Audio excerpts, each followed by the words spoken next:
All right, here we go. Friday night zone blitz. You've been watching the Action Sports Shacks 24/7 network, actionnewsshacks.com. You've been watching our Surf and Turf Bowl, which is our game of the week. Whataburger game of the week.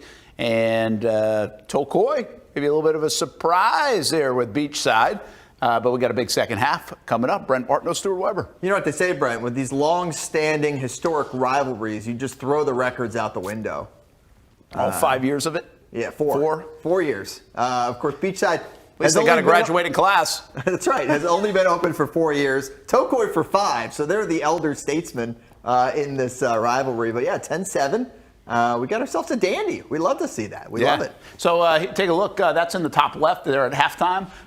Performance there. Creekside and Fleming Island, the only game currently going on right now. Providence is playing Impact Christian, and they lead 21-6. And Trinity Christian Riverside. Trinity Christian up at halftime, 9-0.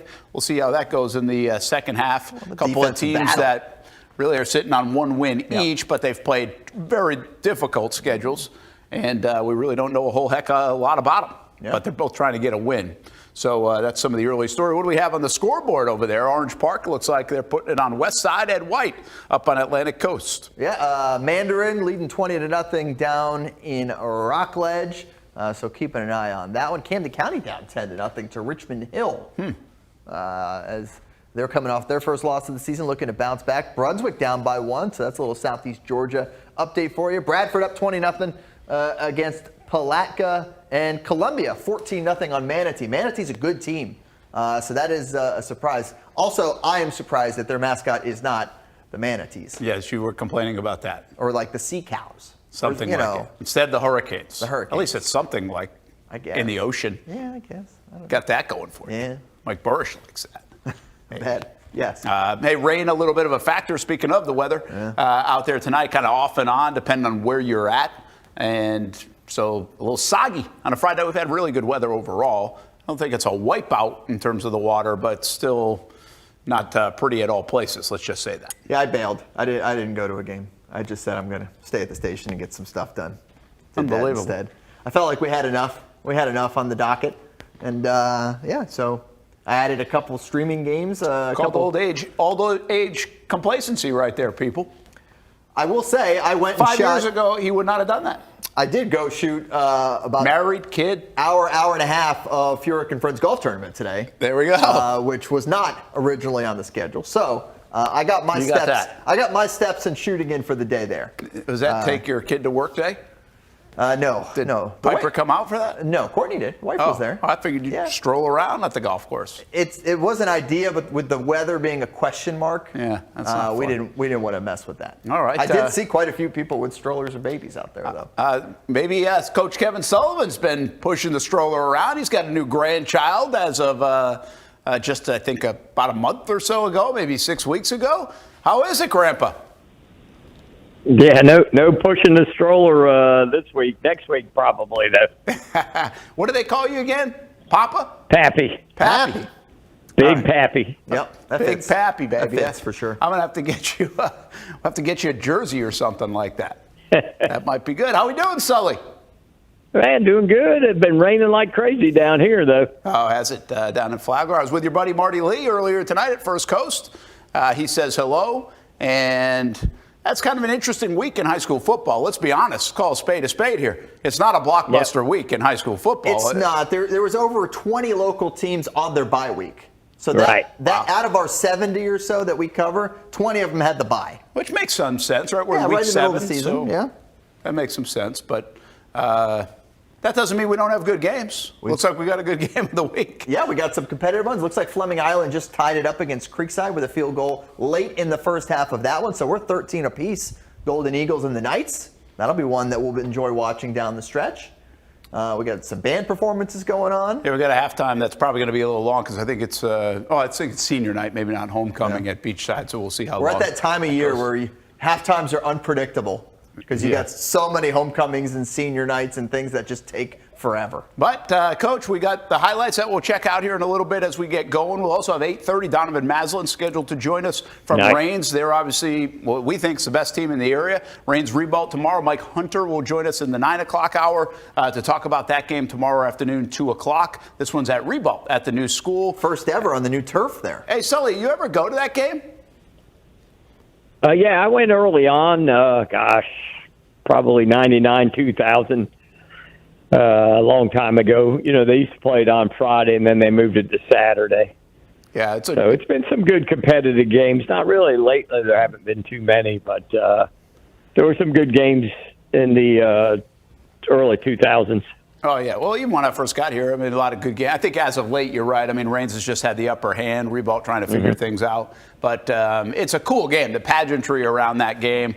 And obviously with the schools just a mile or two apart, really a fun game. I mean, if you haven't been to it, like high school football, that one's at Ribault, the new school, the new turf.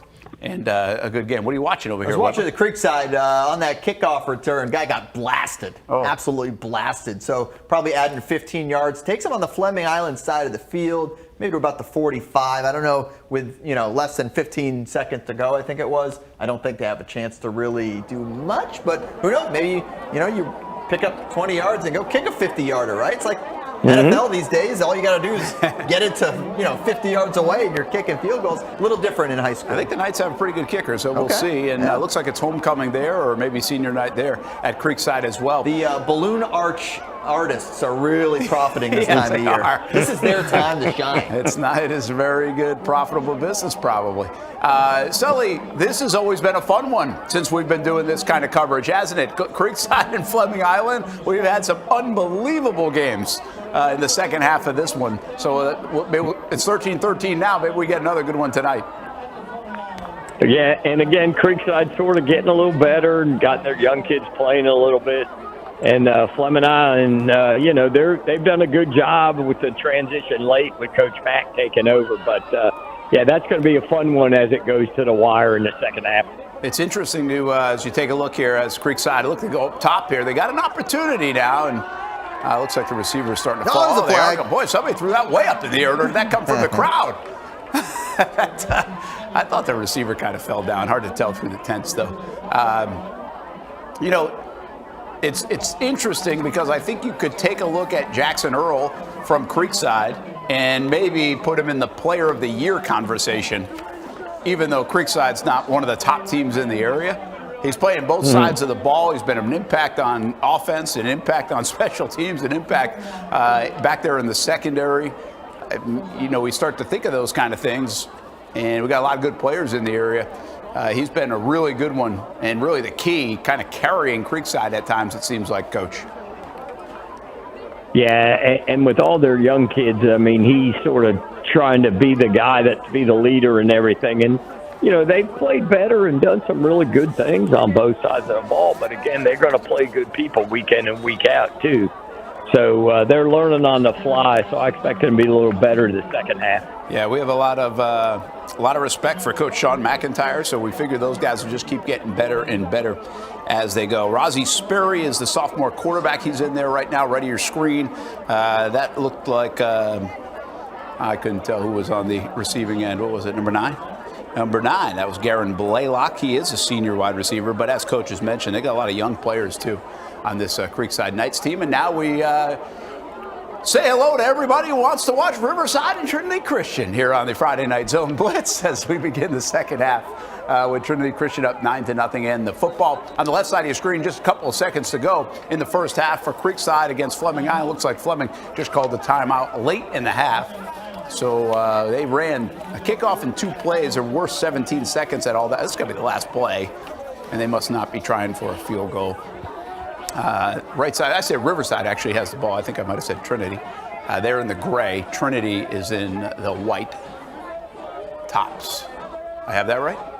I think that's backwards. I had it right the first time? Yeah. They both, I think, have the same uniform combination. They really do. Visiting is the opposite visiting sidelines over there. Yeah. So Generals with the white. All right. Had it right the first time. There you go. Conqueror's in the grays. I feel like Riverside doesn't the old Riverside, home Grays. Doesn't Riverside have the Grays too? Yes. They have Yeah. I think they do. But they don't have TC on the side of their helmet. They don't. No. We'll go. Sometimes they wish they did. Yeah. Sometimes, I don't know this sometimes year, they neither do. one of them. You know, our world of transfers. That's right. Yeah, half the team might have TC on their helmet next year. Oh, boy. Hey, oh boy. Oh boy, we kid. Hey, they better start. They better start playing, or we got more like that. Sully, what are you hearing in the high school football world this week? Really not too much. Like you said, not overly powering big district games, but with everything cranking up, especially next week, we got a bunch of big district games, and the district pictures are going to come clear a little bit. And it's just sort of fun. We got our sort of upper echelon group, and then we've got our non-echelon group, and then a bunch of guys in the middle still battling hard. Yeah, it will be interesting to see how this shakes out. It feels like so many teams played hard games in the early part, and now we start to see who's going to kind of get better, stay healthy, and go on a run late in this 2025 high school football season.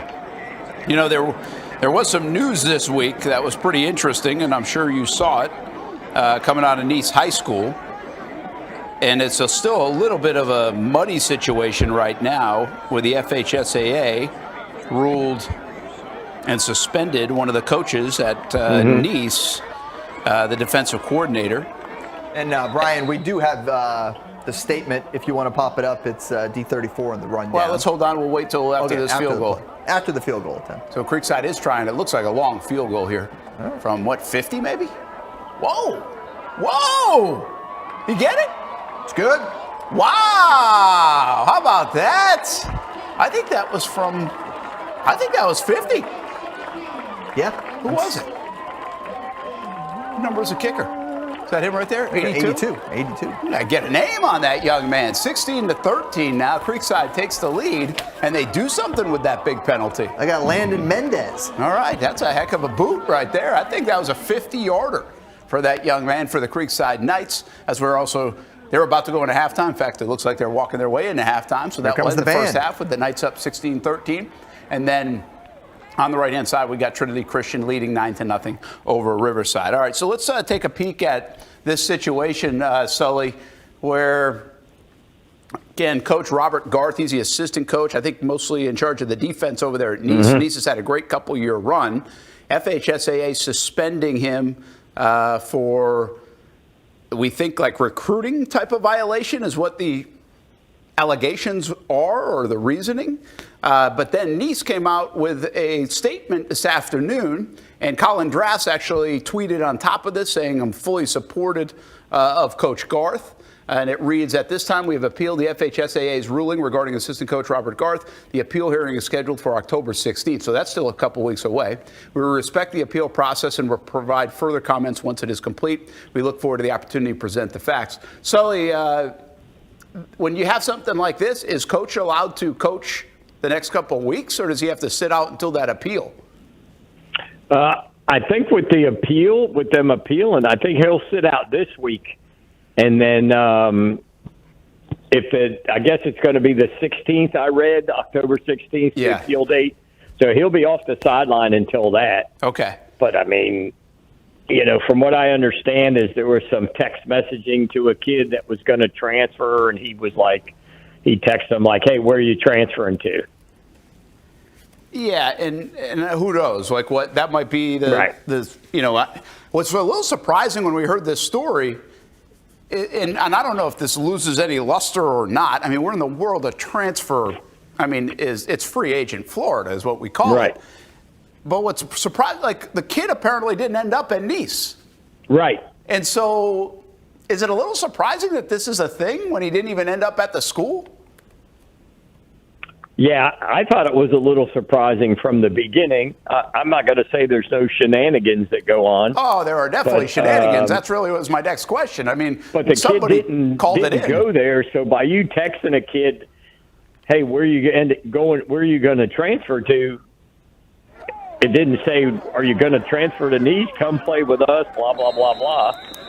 You know? So Yeah. I thought it was interesting. It'll be interesting to see the appeal and what comes out at the appeal. Yeah, we've heard a couple things. We've heard, like, we knew Colin Drafts and Nice were going to be in full support. We've heard that they really have a case against this suspension.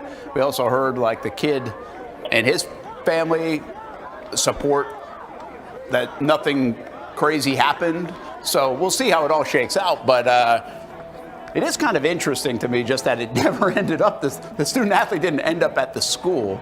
And so that part alone just really screams to you that somebody called this in and made a bigger deal of it, maybe than it needed to be. And you never know what's going on backdoor with the competitive nature of high school football, whether that's parental things, administration, coaches, who knows. And we don't know that part of it, but we all know that stuff like that happens. Have you had to deal with any of these kind of situations over the years?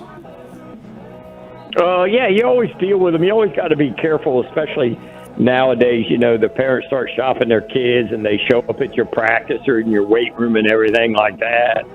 You know, and the standard line is, hey, you need to go to the office and get registered before I can really talk to you. And, and the parents are, well, we just want to know, like, can he play quarterback here? Or can he not play quarterback here? Or, like, what do you. Yeah. I was involved in one at Atlantic Coast with a quarterback. Dad came and said, we want to bring our kid here. I just want to know how many times you're going to throw it. And I was like, well, we're going to throw it as much as we got to win, Was that a satisfying answer or no? No, he went somewhere else. I actually went to 3 different schools, but yeah. Yeah, well, all of a sudden we're starting to guess. I had my guess. I know who my guess was. So anyway, hopefully that, listen, Nice has done a terrific job with their program. And, when you're doing a nice job with their program, that brings a lot of eyeballs on your program too. And we'll see if what happens with this. Coach Garth pretty well. We've heard great things about Coach. Yeah, I don't know him like personally, but just watching the things that he's done over the years with those kids, being competitive and having those kids ready to play, really does a good job with those kids, works on the college stuff for Coach Drafts, and I think he does a good job. But again, with anything, when you start to win, people start coming. And you can say it's recruiting or not recruiting, or this kid transferred from here to there, but if you start to win, they all start coming. Yeah, no doubt about it. And anyway, we'll see what happens. That's the latest. That's kind of the news of the week, really, in high school football. You just don't get a lot of it nowadays because there's so, doesn't feel like there are a lot of rules. Right. It just feels we got kids down in South Florida that are leaving and transferring to Venice and transferring up somewhere else, and they're playing a week later. Like, what? I don't know, man. Yeah, well, I think that's a lot of the reaction for people in your profession is just kind of a shake your head at what it's kind of become. But anyway, it is kind of what it is, and we'll see. Nice is off this week, right? Yes. So they got a bye week. And we got in Riverside and Trinity Christian as we take you back to the football side of things. And Trinity's in the red zone up 9-0. This is still that first drive of the second half, isn't it? Yeah, they're running that clock for sure. As you see Terrell Dallas fake the handoff, looking for Cato Hunter, if this roster is correct. He's got a little cramp, but just out of the reach of the receiver intended in the end zone. We're almost 8 minutes into this drive. Yeah, that's a heck of a drive going on right now. That's exactly what you want when you're leading 9-0, by the way. Yeah, and now we're getting ready to start our second half in our game of the week, our Whataburger game of the week, as you've got Beachside up against Tocoi Creek, and Beachside leads 10-7.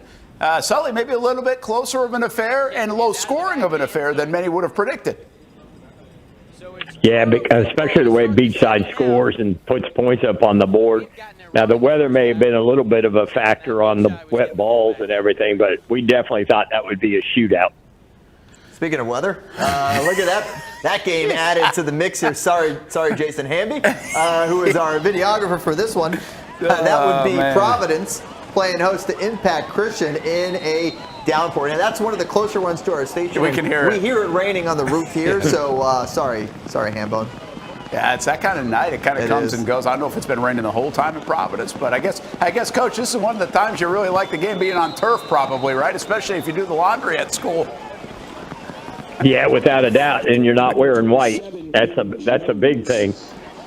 But, Providence got turf. Atlantic Coast, I thought it was poor. The Atlantic Coast had white. They've got turf now, so that's better. Yeah, that rain claimed some of our equipment tonight, we believe.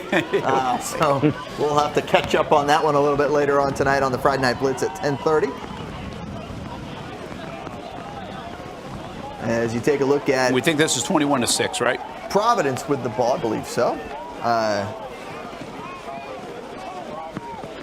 Jake Contner with the handoff and nearly a stop in the backfield, but gets a few yards out of it. And how about Tocoi Creek moving the ball and a big gain on the far side, and what a huge pickup there for Andrew Dolan. Dolan's been awesome so far tonight. The interesting subplot to this one is that the running back for Tocoi last year is the running back for Beachside this year. Of course. In Vincent Galella. Now, his dad took a job as a dean at Beachside. Okay, fair enough. So I feel like that's one of those ones where you can be like, okay, that makes sense. Yeah. Parent works at the school, follow the parents. Some of them actually do make sense. Now, did they open up a dean position to get a running back on the roster? That is up for debate. Easy. That's like you can't say that. No, I can say that. Why not? I went and I've got some equity. I went and spoke to the kids there yesterday in the journalism department, and here I am just making stuff up, Brandon. Yeah, but, you should find out. He's got an inside scoop.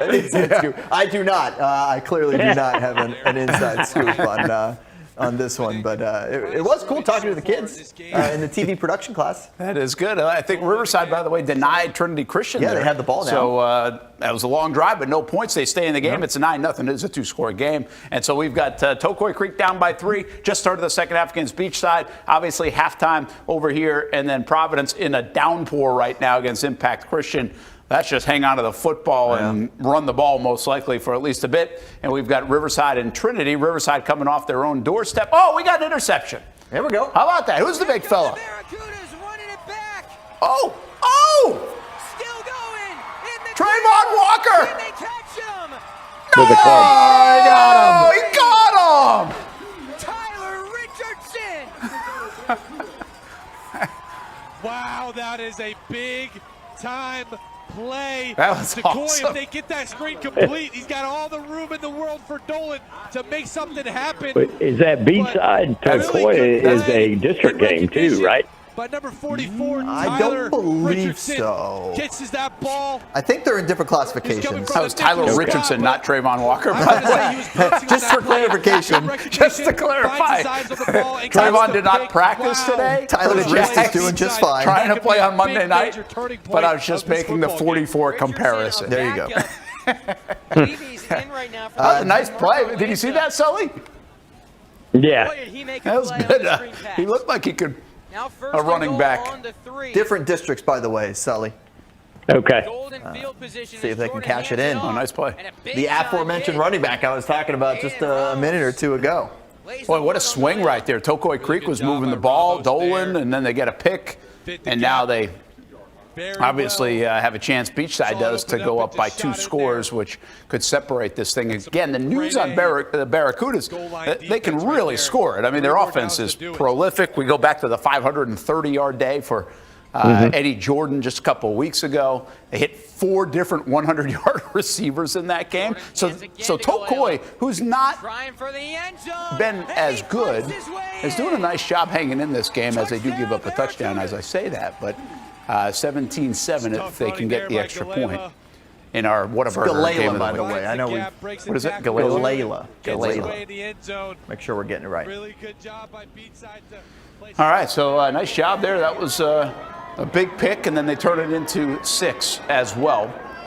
As you've got 3 different games, 3 different parts of our area, and the weather is showcasing that. Goodness. That was William Striglers getting into the backfield. You see him there, top right for Trinity Christian. I think it was 3 Conquerors on the scene into the backfield of Riverside there. Barracudas add the extra point. Makes it 17-7. as we take you out to Hammond Boulevard. Trinity Christian Academy, the Conquerors, and Riverside Generals. Both teams coming into this one with 1 win on the year, but both teams playing extremely challenging schedules thus far. Trinity very much still in line to go and win its district and make another deep playoff run, as they've done in their own classification. Let's see what Riverside has. A little short pass to the near side, but able to stay in bounds.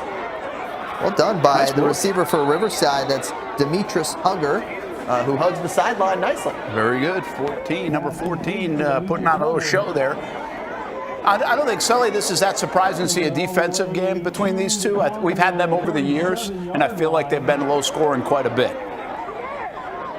Yeah, they both play pretty good defense, and, it's sort of a contrast of styles, too, because Trinity's more grounded pound this year, and Riverside still spreads you out and throw it. So really good game there, but defense has struggled for sure. Well, you go 5 wide here. Riverside looking to really. This will be a huge swing in this game. Keep in mind, Trinity, huge drive to start the second half. They go like 8 minutes, but they don't score. Riverside comes off their doorstep, gets a 15-yard penalty. Now starting to get a couple big chunks, and inside the 20-yard line or right around it, they're down 9-0. But you get a score here, boom, right back in it. So time is shortening because of that long drive, but you still have plenty of time if you're Riverside to get back in this football game. If you can score here, you have to do something on the scoreboard, whether it's a field goal or a touchdown, as we know. And I went out to the Riverside game last week or 2 weeks ago. I don't think their field goal. No, I think their field goal stuff is pretty good, actually. So, yeah, I think they're good. That's right. In fact, the kicker's mom, I think, came up to me when I was at Ribault, because remember the game, Coach, where they were coming back on St. Augustine, and they did the onside kick late, and they had a chance. And so kicker's mom was like, hey, we got to give some love to the kickers. So this is me giving some love to the kickers right there. So appreciate that shout out from Mom. And that kicker might come into play today here for Riverside. So hopefully he has a good game and is ready to boot it. The bottom screen is Providence and Impact Christian. Providence leads big, and right now the monsoon is winning here in Jacksonville, as we've got some obviously heavy showers on the south side area. Again, apologies to Jason Hamby, our videographer. Shout out to him for keeping that equipment intact. It's actually my camera he's using, so please keep my equipment intact. Thank you. Yeah, top left is St. Johns County, and it doesn't appear to be raining. It was a bit windy down there, according to the guys on the broadcast out there. There you go. Thumbs up. Thank you, Hambo. That baby. And then on the top right there is Trinity and Riverside, and it looks like the weather's okay over there right now on the west side. Let's see this play before we get to Donovan Maslin. He's going to join us, the head coach of the Reigns Vikings, in just a moment. Talk about Reigns Revolt tomorrow, and talk about a team we think is the best team in the area in his Reigns Vikings. We got a touchdown brewing right here. Yes, we do, and there's Riverside back in this football game. It's Jaden DeLon, number 10 for the Riverside Generals. Taking it in. Yeah, he had a nice lane there, so it's 9-6, pending the extra point. And on that note, let's bring in Donovan Maslin right now. Coach, we appreciate you joining us. Brent Martineau, Stuart Weber, our Hall of Fame coach, Kevin Sullivan, as well. Glad to have you on board on a Friday night as you get ready for a Saturday game against the rival Revolt Trojans. Thank you. Thank you for having me. Well, you played both of these teams, if I'm not mistaken, Riverside and Trinity, right? Yeah, definitely. All right, so you know a little bit about them, so probably not too much of a surprise to see the score where it's at, 9-6, pending an extra point. Yeah, that's a pretty good close game. You know, with the weather, you expect low-scoring games. So they're going out. Defenses are playing very well, seems like. Yeah, what are you working on in practice this week in terms of keeping an eye on the weather for tomorrow afternoon? Because we've had this pattern where we're getting showers at all different times of the day. So are you preparing for a little weather tomorrow? Yeah, we're definitely preparing for the weather. We did some things from under center this week, to work on, the handoff exchange with the running back and working with the center up under center. So it was pretty good. It was different, but we was able to get it done. Well, Mother Nature might be the only thing that can slow you down right now. You guys are really playing well. Can you give us a sense of how you feel your team has responded to the expectations, everybody trying to give you the best shot, and how impressed are you with how you've played football the first half of this year? I'm pretty impressed with what we've done so far. Our practices are extremely tough, so on Friday nights, we expect it to be easy for them.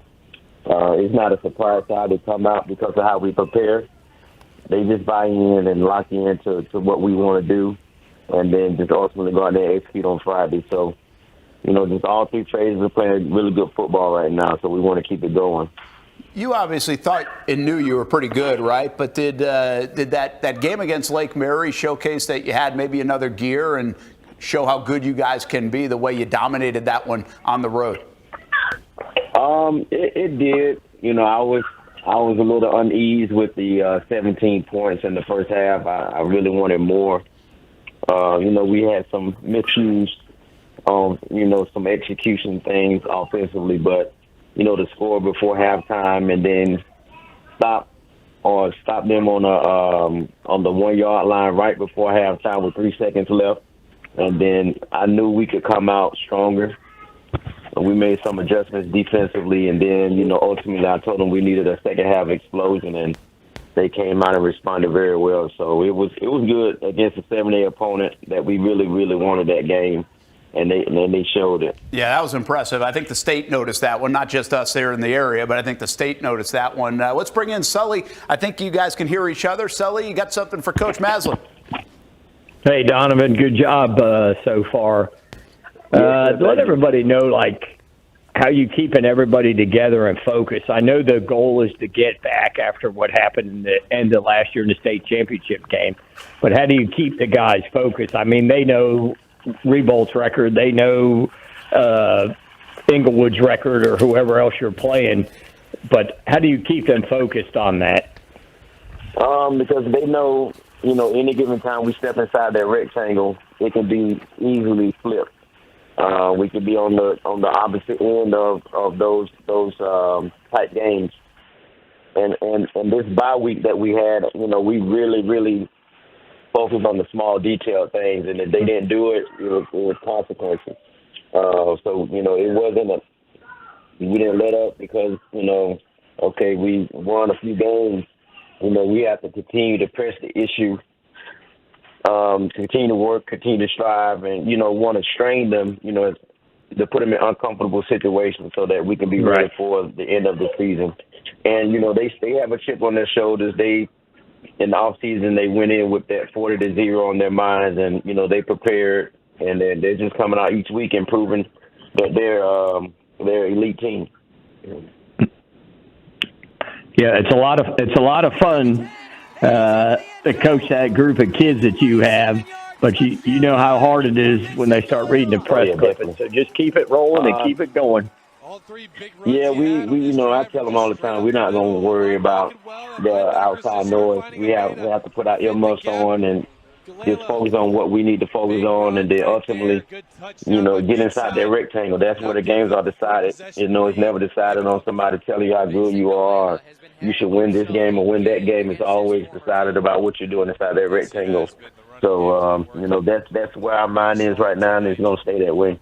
Coach Donovan Maslin from the Reigns Vikings joining us here on the Friday Night Zone Blitz. Brent Martineau, Stuart Weber, our head coach Kevin Sullivan as well. You just saw Beachside in our game of the week take a now commanding lead over Tocoi Creek in the second half. Top right, it's now 9-7. Trinity Christian over Riverside. Trinity with the football as they go to the fourth quarter. Bottom left is Providence in the lead over Impact Christian. Looks like the rain has subsided a bit. And now bottom right, we bring into this one. We do have Ed White in Atlantic Coast. Ed White driving 21-20 lead for Atlantic Coast. Oh, wow. Early fourth. Does that catch your attention, Sully? Yeah, it definitely does. Oh, I'm sorry, Coach Maslin. Yeah, you were said, oh wow, that's a bit surprising. That's a bit surprising. Ed White was pretty strong. They came out strong this early in the season, but Atlantic Coast has a lot of talent, and they're a team that never backs down, and they're going to continue to fight. Yeah, Steph Durham's doing a nice job. We call this the Sullivan Bowl. Sully, these are your teams right here as Ed White's driving. Yeah, I think Atlantic Coast also, when I talked to Steph last week, that they were getting a couple guys back that have been hurt, especially on the line play. So he felt pretty good going in last week's game and coming in the rest of the season now that he thinks they're getting healthy. Well, there you go. As we're talking, the Commanders now take command of the game a little bit with a King Boylston touchdown run. So we've got the fourth quarter action. We're going to have every play of that one for you coming up over the next half hour or how long it takes. So 5 games going here on the Friday Night Zone Blitz as we're visiting with Donovan Maslin. We'll only keep you a couple more minutes, Coach. But do you think you're better than last year at this stage?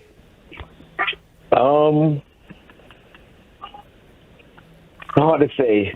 It's hard to say.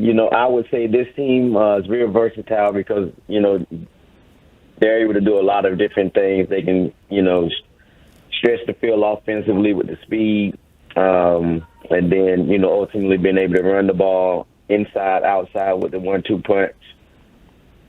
Defensively, some guys are playing some different positions, and they're able to step up and make big-time plays. And then ultimately the secondary is playing phenomenal. So I would say at this point we're definitely, slightly above where we were last year. I didn't bring this up last week on the show, but I went out and watched you guys play against Riverside. And that was the first time I've seen you in person this year. You remind me a bit of the Trinity teams, that were really, really good in this sense. You guys play violent. It feels like every tackle's a hard hit. It feels like you're on a different level with your physicality. I know you have great athletes. I know you have good players, but there's an element of that you need to be a championship team. Do you agree with me there? I definitely do. That was one of the things in the off season that we wanted to have our points of emphasis on is being violent. I felt we were too passive sometimes in games. Just stand on blocks and defensively, just coming to the tackle passively, not coming with a reckless abandon. And so we worked on that mindset this off season and going into fall camp, and they've been doing a very, very good job. Troy Butler, Tony Williams, Jatarius Brown, Cam Washington, Travis Williams, they've been some violent football players. I tell them all the time, they're not going to lock you up for being violent between the whistles. So just go out there and just, be violent as you can and make teams remember, what it felt like to play that ranged football team. Yeah, you can feel that when you watch you play. So that's a pretty cool thing.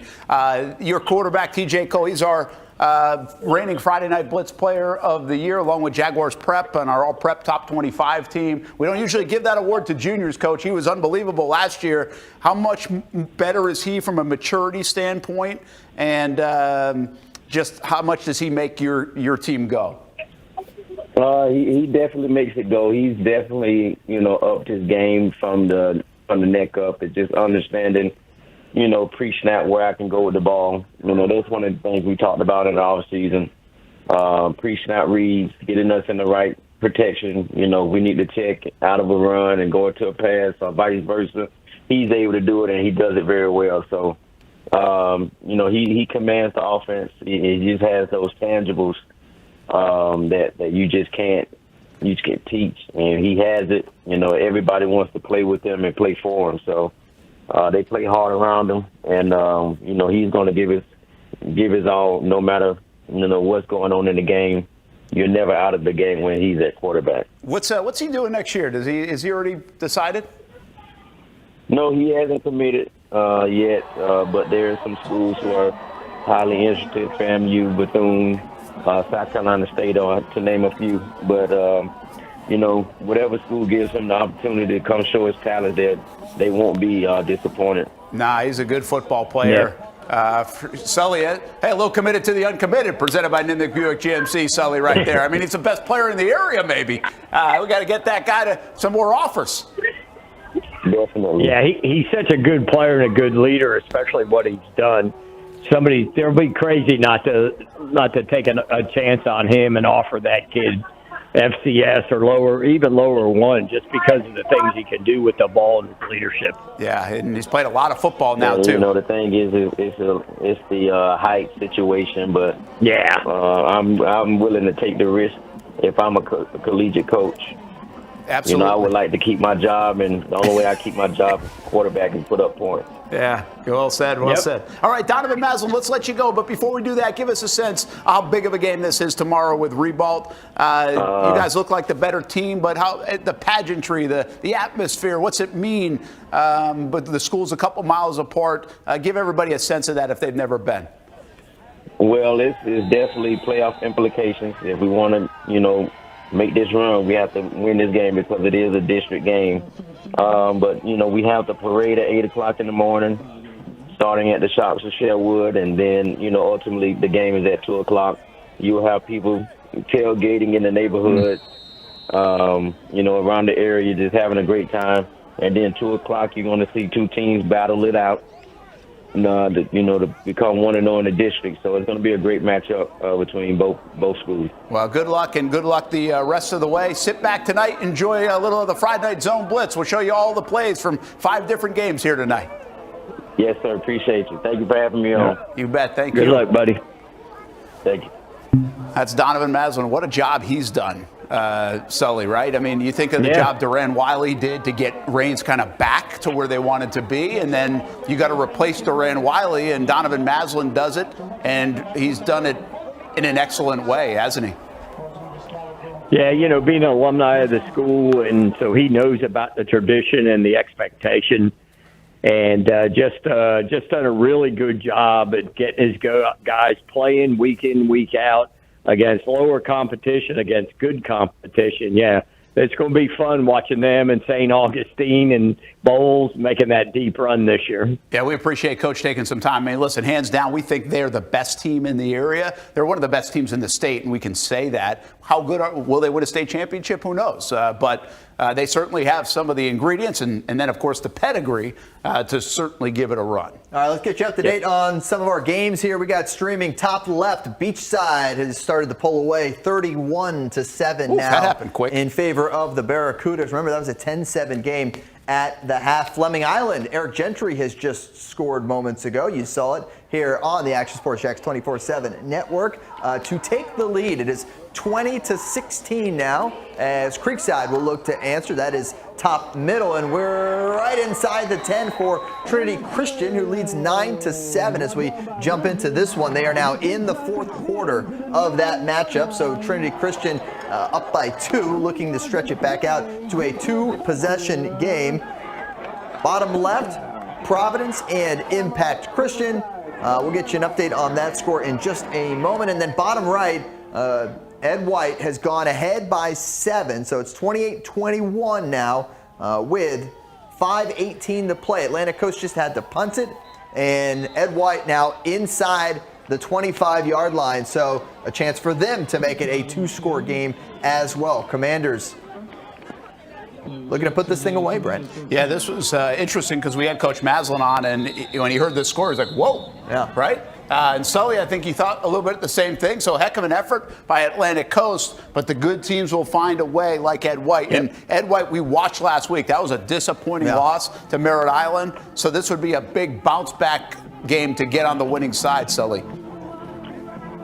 Yeah, and again, I think last week we talked about learning from a loss, and I think last week will be good for them as the season goes on forward. Joseph Williams plotting his way through the middle there. Nice pickup. Gets it inside the 15. Commanders looking to play a little quickly, but not too quickly because, hey, you're running some clock here. They played pretty quickly. They are playing quickly. Maybe they like the tempo. Maybe that's where they live best.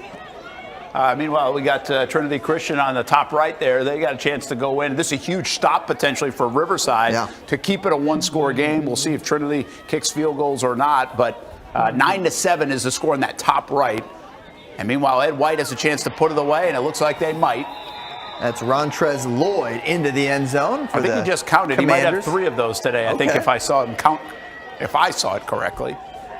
So he's been able to run the football pretty well, and he has all year. by the way.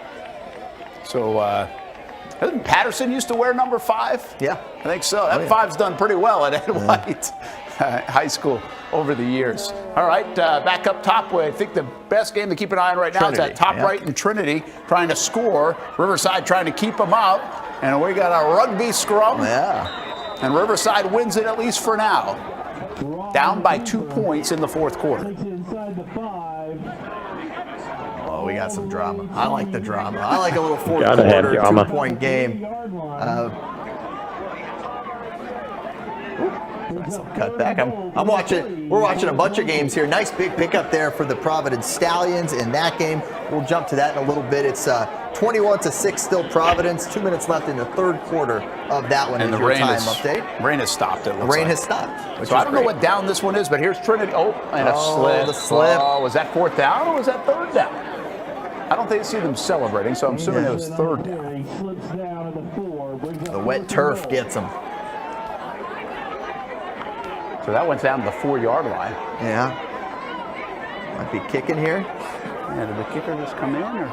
We're inside the 5, so let's see. There you go. There you go, Liv. Shout Fourth out down. to Olivia Tasley shooting this one. They're going for it, man. We got a fourth down play coming. Sully, huge play for the Riverside defense. Got to get it stopped. All right, Weber, give us the play-by-play. All right, we got Hicks. Zara. I'm never going to get that. He's going to keep it himself. Try to follow his blockers, and I think he squirted through. Looking for a signal. Yeah, he did. And we got it. Oh, what a big play. Big number 8, and they turn off the lights. Big number 8 scores the touchdown on the quarterback run for Trinity Christian. Big gamble there on fourth down. And they come through with it. I was like, oh no, we lost Liv. No, that was just the lights turned off. We just think this is cool now. We think us TV guys don't think that's cool. Yeah, I think Ed White just got I don't know, is that on the kickoff, Brian, or they do have the football, so I think it was after. Okay, so all of a sudden it's an onslaught for Ed White. They're finishing this game kind of like Beachside right now. Looks like the rain is coming down there at Atlantic Coast as well. Oh, wait a minute. Yeah, Ed White does have the ball. Okay. Yep. Way they were lined up, I thought AC might be on offense. So this was 21-20 when we joined this just a short time ago. I'm talking like about 6-7 minutes. And now all of a sudden it's 2 scores later for Ed White and they got the football. So it's kind of the same scenario up in the top left, our Whataburger game of the week. Beachside has really taken control of that game. Now 31-7 over Tocoi Creek. It was 10-7 at halftime, and it might be more in a moment. Oh, what a catch. Did he catch it? He caught that. I think he went down and pulled it back up. Eddie Jordan to Drew Is Watson. Noah going crazy? 38 yards. Yep, they hit again with that post. Drew Watson there on the receiving end. How about that? Nice catch. I didn't know if it had hit the ground and then he Yeah, caught I it. think he just kind of reached down low and picked it up. Out of Rich. Hey, Sully, we've heard about that Beachside offense, and it looks like they've really started to turn it on. Yeah, out of Rich. Yeah, Coach Duffy, you might keep him down in the first half, but he sort of figures it out and then just starts moving that ball on you. Yeah, and maybe what's impressive about Beachside tonight, after they were giving up some yardage and giving up some plays early on, and Tocoi with a nice response in this rivalry game. Again, as much as you can turn a rivalry into new schools. But now Beachside's defense has really done a nice job. And remember, Beachside's defense won a game against Bishop Kenny a couple of weeks ago on a Thursday night by making a late turnover as Bishop Kenny was going in. So they've made some big plays on defense this year. When we got on the air, we were showing, I think it was Tyler Richardson, who had an interception and a heck of an athletic play to get down to the Trayvon Walker. Trayvon Walker for a moment. Little Trayvon, I think his new nickname should I have be. to push that one out there and see how that plays. And now here's Ed White, bottom right, and they might go in for another score. They're knocking on the door again. I do give a lot of credit to Lawrence Johnson and Ed White, Sully, to be able to bounce back, and now it looked a little daunting for a moment, and this is a heck of a response in the fourth quarter from the Commanders. Yeah, defensively, they've got a big turnover, and then they kicked off, and the Atlantic Coast fumbled on the ensuing kickoff. And so they're just getting up, lining up, and just mashing them. Yeah, and they just score again, but there's another touchdown for the Ed White Commanders, and they've got themselves a win, it looks like, here on a Friday night. Heck of an effort by Atlantic Coast, but the floodgates have now opened here in the fourth quarter for the Ed White Commanders to take control. Let's do this. We got anybody? Let's maybe hit our commercial break. And we'll do that when we come back. We plan to have Mike Hunter from Revault on. We've still got Committed to the Uncommitted, presented by Nimnick Buick GMC. We will talk more about the Reigns Revault game. Might even hear from Carter Bradley, joins the Jacksonville Jaguars, used to play for the Providence Stallions. That's his team right there. We got a chance to catch up with Carter yesterday, and growing up around here and now living here and just driving down to the stadium to join the Jags this week. So we've got some fun stuff lined up. We take you all the way until midnight on the Friday Night Zone Blitz. We have our Whataburger Game of the Week, Beachside and Tocoi Creek. That's at actionnewsjacks.com right now, every play. Also on our YouTube channel if you want to see just that game. But we're showing you 5 different games in the area live, the play-by-play of them all. There they are, week number 7 of the Friday Night Zone Blitz. Most of us know how to throw.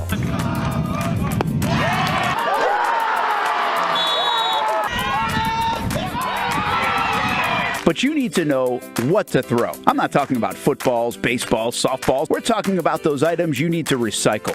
Republic Services explains it easy. Recycling simplified. 1. Know what to throw. When in doubt, throw it out. 2. Empty, clean, and dry those materials. It takes an extra minute, but it makes a big difference. And 3. Don't bag it. This makes the recycling process faster and more efficient. This is a look at the Republic Services North Florida Recycling Center. You can make this process even more efficient. By utilizing those 3 steps, Republic Services can help you become a better recycler in your home. Learn more at recyclingsimplified.com. Burgers or breakfast, you can get it all at Whataburger. Try something new on the menu or an all-time favorite like the Whataburger Patty Melt. And now you can have breakfast here at Whataburger 12 hours a day, 11 p.m. until 11 a.m. Menu items like the bacon taquito, sausage taquito, honey butter chicken biscuit. Whether you work the late night shift, just want a snack early in the morning to get your day started, or a little pick-me-up late in the morning, 12 hours a day, breakfast served, 11 p.m. until 11 a.m. A dozen locations in Jacksonville. You can order pickup or delivery and download the Whataburger app. New rewards members get free Whataburger items when placing their first online order. Just download the app. And for us coffee drinkers, Whataburger has all new hot coffee and iced coffee too. Satisfy that coffee craving at Whataburger 24/7, and it comes in a variety of flavors. Burgers, breakfast, coffee, and so much more. Whataburger, just like you like it. Baker's Sports. It's a hometown business filled with hometown people trying to make you feel right at home. Chris Conley, Jacksonville University. Walker Wright, class of 2018, West Nassau High School. Michael Young, Fletcher High School. Baker's Sports started in a grassroots way and now outfits much of the Southeast. Tony Mazzio, Stanwood High School, class of 2002. High school sports, travel sports, youth sports of all kinds. They are a one-stop shop carrying Nike, Adidas, Under Armour brands, and more. Vincent Caldes, Oak Leaf High School. Samuel Coffrin, Paxton School for Advanced Studies. Whether it's sports teams on the field or it's your team in the workplace, like our Action Sports Jacks team, and community events like the Dream 18 Golf Tournament, and many others. Cole Tilley, Hilliard High School. Reagan Webb, Eagles View Academy. Look good, feel good, play good with Baker Sports. Custom sports apparel since 1997. Shop with the hometown team at bakersport.com.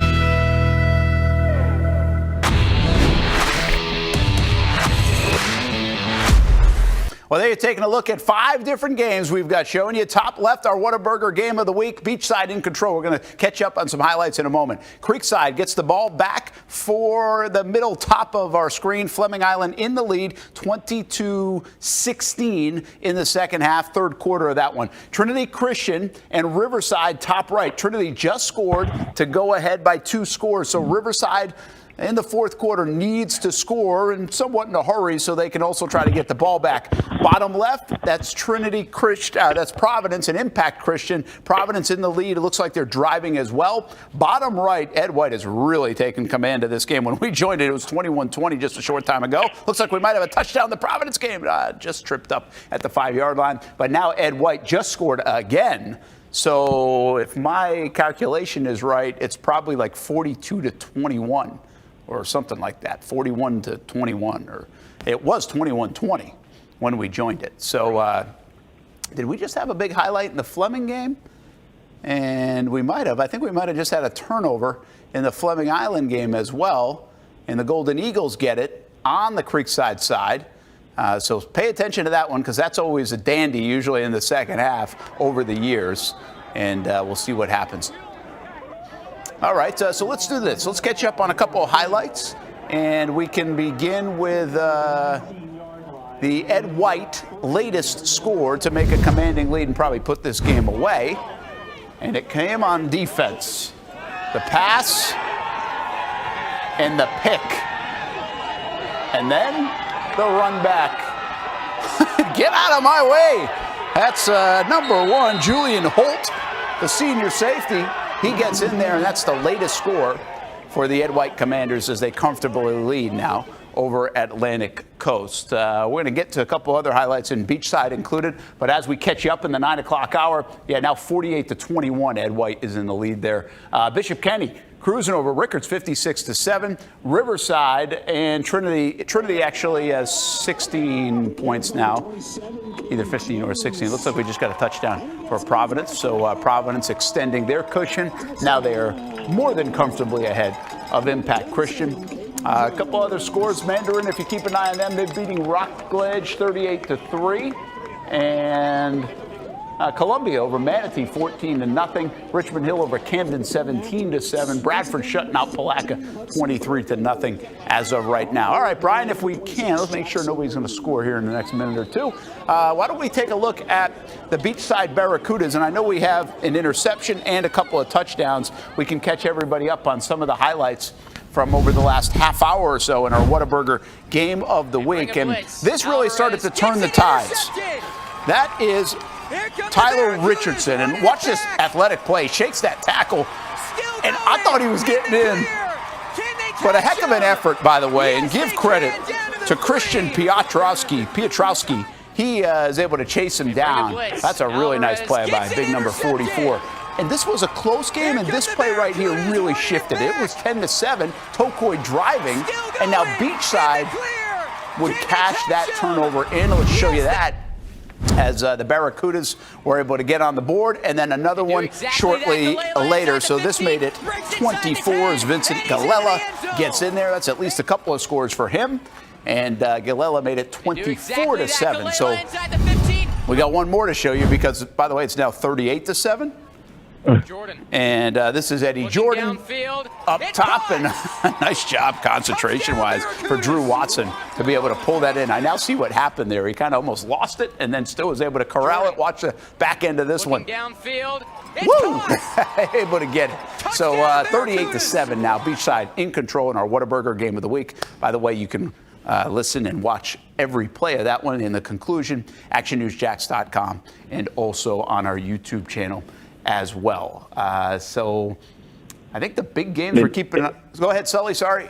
I was going to say it's amazing that game was 10-7 at the half. That Beachside Tocoi. Yeah, it's really was incredible that defensive play at that time we just saw. It was still 10-7, and Tocoi was going in maybe for a tie game or the lead.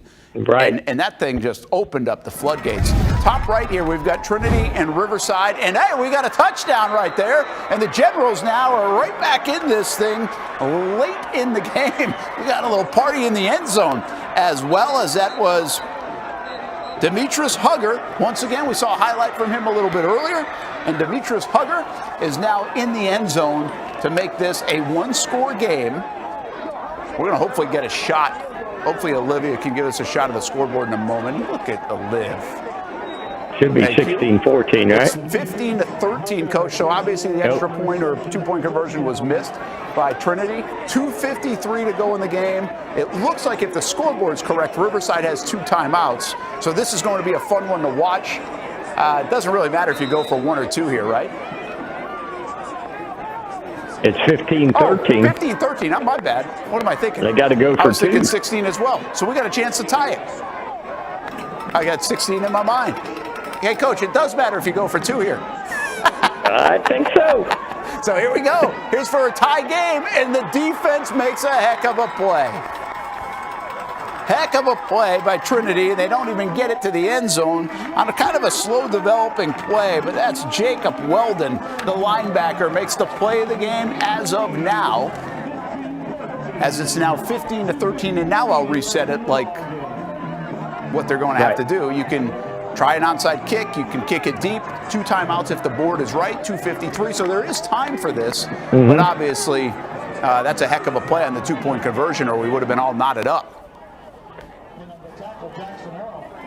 Yeah, you know, the 2-point conversion, you gotta have you a couple of those ready to go. Stuff you think that's going to work or not going to work.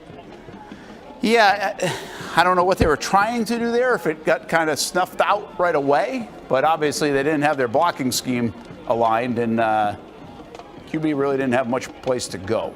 Top middle of the screen that you see, Fleming Island up 20-16. They just got a turnover, and now they're driving in to potentially go in and make this a 2-score game.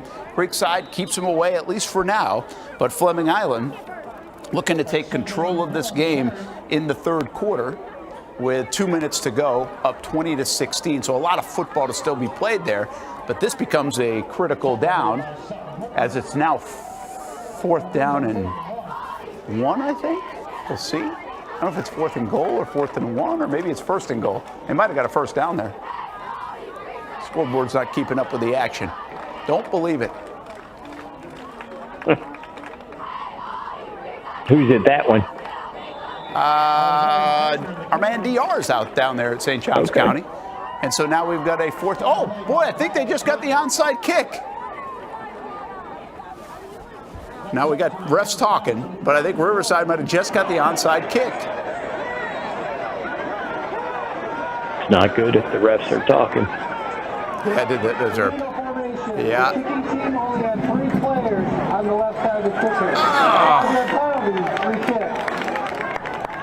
So this is interesting, right? I was just talking about this a bit earlier in the broadcast. As Riverside, remember they had the onside kick recovery in that tight game against St. Augustine. And so here they are again. They looks like they just got it, but they had a penalty. They only had 3 people on one side of the ball, and that's a penalty. So they have to re-kick it here. So you can give it a go again. Coach, with 2 timeouts, let's assume they have 2 timeouts left. Are you doing the onside kick even from your own 35, or are you kicking deep? I would kick it deep now because it's 250, you said, and 2 timeouts. And you know Trinity's just going to run it with the quarterback like they've been doing. Well, there we go again. Did they get? Oh, that ball is all over the place. Riverside had it. I tell you what, Riverside's one of the best teams I've ever seen at an onside kick. They almost had it again. You could argue they should have had it. It was in their laps, and when they came sliding in, it kicked loose again, right back to Trinity. Trinity recovers. So 2 timeouts for Riverside. We're going to keep an eye on that. We're going to the 4th quarter at Creekside. We're going to the 4th quarter in a moment. So that one's close. And Creekside trying for a defensive stand near their goal line to keep it a 4-point game. Let's take a look at the Riverside score that made this thing really close just a moment ago. And this was Hugger on the receiving end. The problem with that for Riverside is they scored, but they missed the 2-point conversion. And that leaves us at 15-13. They just got an onside kick, but they had a penalty on it when they recovered. And then they did the onside kick again, almost recovered, but Trinity recovered it instead. So now you're looking at the final couple of minutes. And Trinity, I think, just had a big play to get inside the 10-yard line. I have no idea why Trinity's hurrying up, Coach. No, yeah, take your time. That is bizarre. Yeah, don't be in a hurry. But they just had a big play to get inside the 10-yard line, and so now the clock becomes an issue for Riverside as it looks like they just called a timeout. Wow, there's a lot going on here in the last couple minutes. Down at the bottom right, by the way, that's Providence Impact Christian. Providence is in the lead looks pretty handily. Beachside in our Whataburger game of the week up over Tocoi Creek pretty handily. Now look at top right. This is Fleming Island, and I think it might be 4th down near the goal line. And 4th down. Now maybe it was 3rd down. I think they got a 1st down to reset the downs a couple of plays ago. I mean, they've run like 7 plays from inside the 6-yard line. So well, now we got 4th down and right at the doorstep. And they're up by 4. And meanwhile, Trinity Christian has the ball at the 3-yard line, trying to run out the clock there as well. So you get that bottom left and top right we're keeping a close eye on. There's a whole quarter of play in the top right with Fleming Island up on 4th down now and goal. And let's see what they do. And wow, look at Creekside. They stuffed it out. What a great defensive play there by the Creekside Knights. And now they get the ball inside their own 5, trailing 20-16 with a lot of football to go. Let's go. Yeah, I think Fleming played the if they don't get it, they've got to drive the whole length of the field. They've been doing pretty good defensively against Creekside.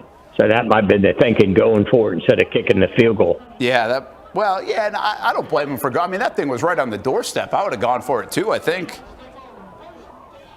That you got to get in the gun. Yeah, well, true. I think we just had Trinity score, by the way. So Trinity scores to make it. Liv says she's packing up. Did they get the extra point? Because that's a big part of this. She's packing up, I would assume.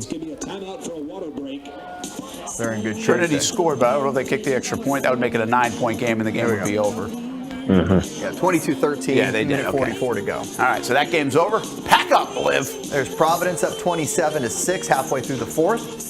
So 3-touchdown lead for the Stallions against the Lions of Impact Christian. Tocoi. I don't know if that was an extra point or a field goal. Regardless, it went through the uprights. I don't know if it's an extra point at this stage. You're down 38-7. Yeah, 38-7, you anticipate. We got some good ones again, Sully. Yep, gonna finish strong. Gonna finish strong.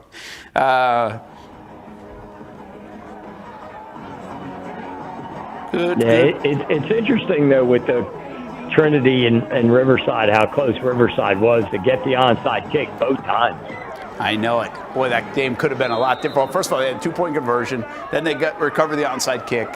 And then they can't stop it. They had multiple chances. Kind of been that year for Riverside, hasn't it? Just can't find a way to get the W. Yeah, they used all their mojo the last 2 or 3 years. So this year they're getting the payback.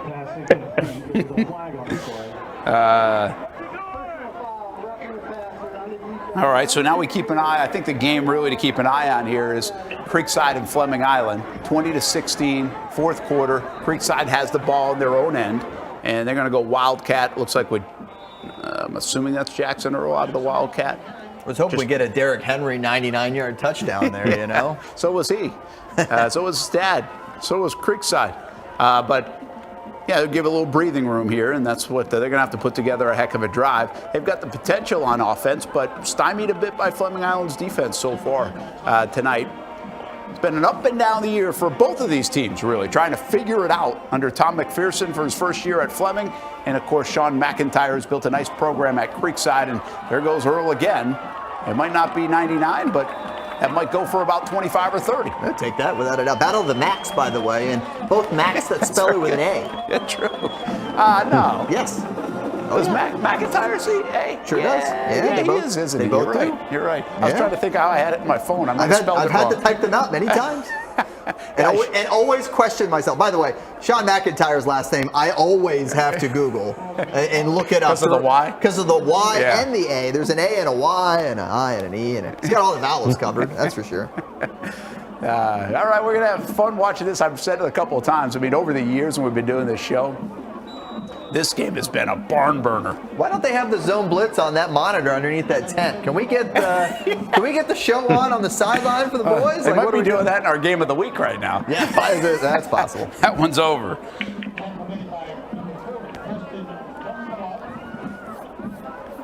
All right, Sully, we didn't know if this was going to be an entertaining Friday night or not, but not bad so far.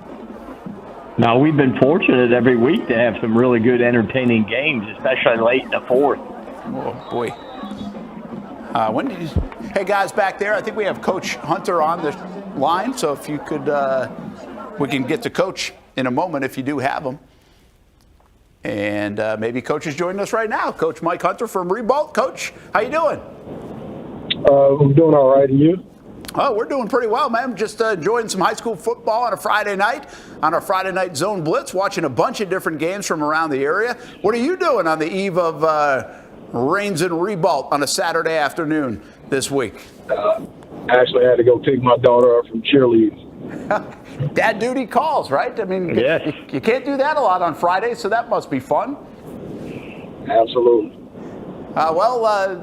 What's your take on your season so far at Ribolt? And it looks like you guys have been in contention in a lot of games, playing some good football, not always on the winning side of it. But how do you feel about 2025 so far? Well, if you asked me at the beginning of the season, I don't think that the way our season is going, I would have never expected it. We've been in a bunch of games, tight games, and even games where we started out great and just couldn't finish. And then even going back, maybe starting out slow and ending the game, well, it just wasn't enough. I think that our kids growing and learning from each game that we've been in, it just shows that we're still young.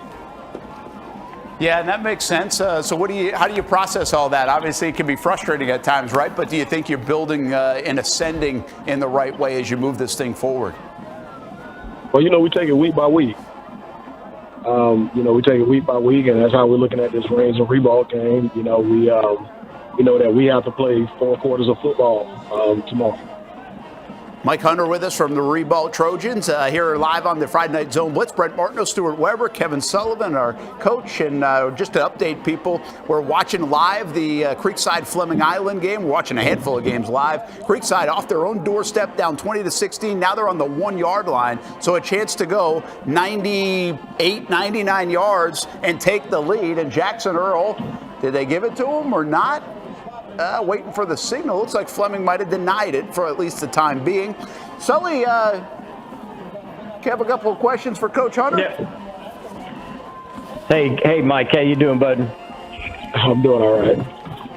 Hey, couple of questions as you get the field rededicated and now you're back into school. I know last year was really trying with all that going on. Tell us how the kids are feeling with that part of the program. Well, I'm gonna say this: the school is beautiful. New field. I know they was excited. There's still a lot of work we're doing that's being done around here. But we're just happy to be back in our own facility, and where it just kind of feels like home, like a new home. Right. So, the kids are excited, and they love being out there on that new field. And, it's just a blessing to have on the north side. Well, it's going to be a process for you. We talked last year about it. And, sometimes year 2 is such a builder where they've got to learn to win and they're going to lose the close games. But the main thing is you still keep them together and get those young kids to stay and understand what it's about in the long run. What kind of kids? Yeah. What kids have really stepped up for you in leadership roles? One kid in particular, Keywan Smith, our linebacker, senior. He's kind of taking the leadership role. Jalen Peters, a junior that we have, defensive end, tight end, number 1. I tell people is that we got a solid senior class. But our junior class is the class that is really going to change that program. Right. Well, that's pretty cool. Go ahead, Sully. But I said, so you feel good about your guys and your kids, and the main thing is they know you guys are pouring into them and everything, and you guys just got to keep pouring into them and keep pushing them to keep building that program to get it back where it used to be. And you're the guy for the job, Coach. You just keep hanging in there. Yes, sir. Mike Hunter with us, Rebound Trojans head coach. Let me just ask you a little bit about tomorrow. Obviously, we all know Raines is really good. What's this week of practice been like for you guys, and how eager are you to see what you can do against the Vikings? Well, I'm gonna say this. We got an extra day of practice. This has probably been fun, up-tempo, energetic practice out of our kids since we started this year. They really did a great job this week at getting up for this game, tuning in, looking in, and just giving us 100% effort every day. And can you give us a sense of what this means, this game, just in general, from the pageantry of it all to a lot of the kids playing against friends and coaches and everybody that knows everyone? Huge game for the community. What's the Raines Rebound game like? I mean, I said it earlier in a bunch of different scenarios. I mean, it's insane. I mean, it's like you go to Georgia of high school football here in Jacksonville. Yeah, that's pretty cool. And just get that. It just give that feel. Absolutely. Well, good luck. Enjoy it. And, hey, go visit with the family a little bit longer. We appreciate you visiting with us for a few minutes tonight. Good luck tomorrow.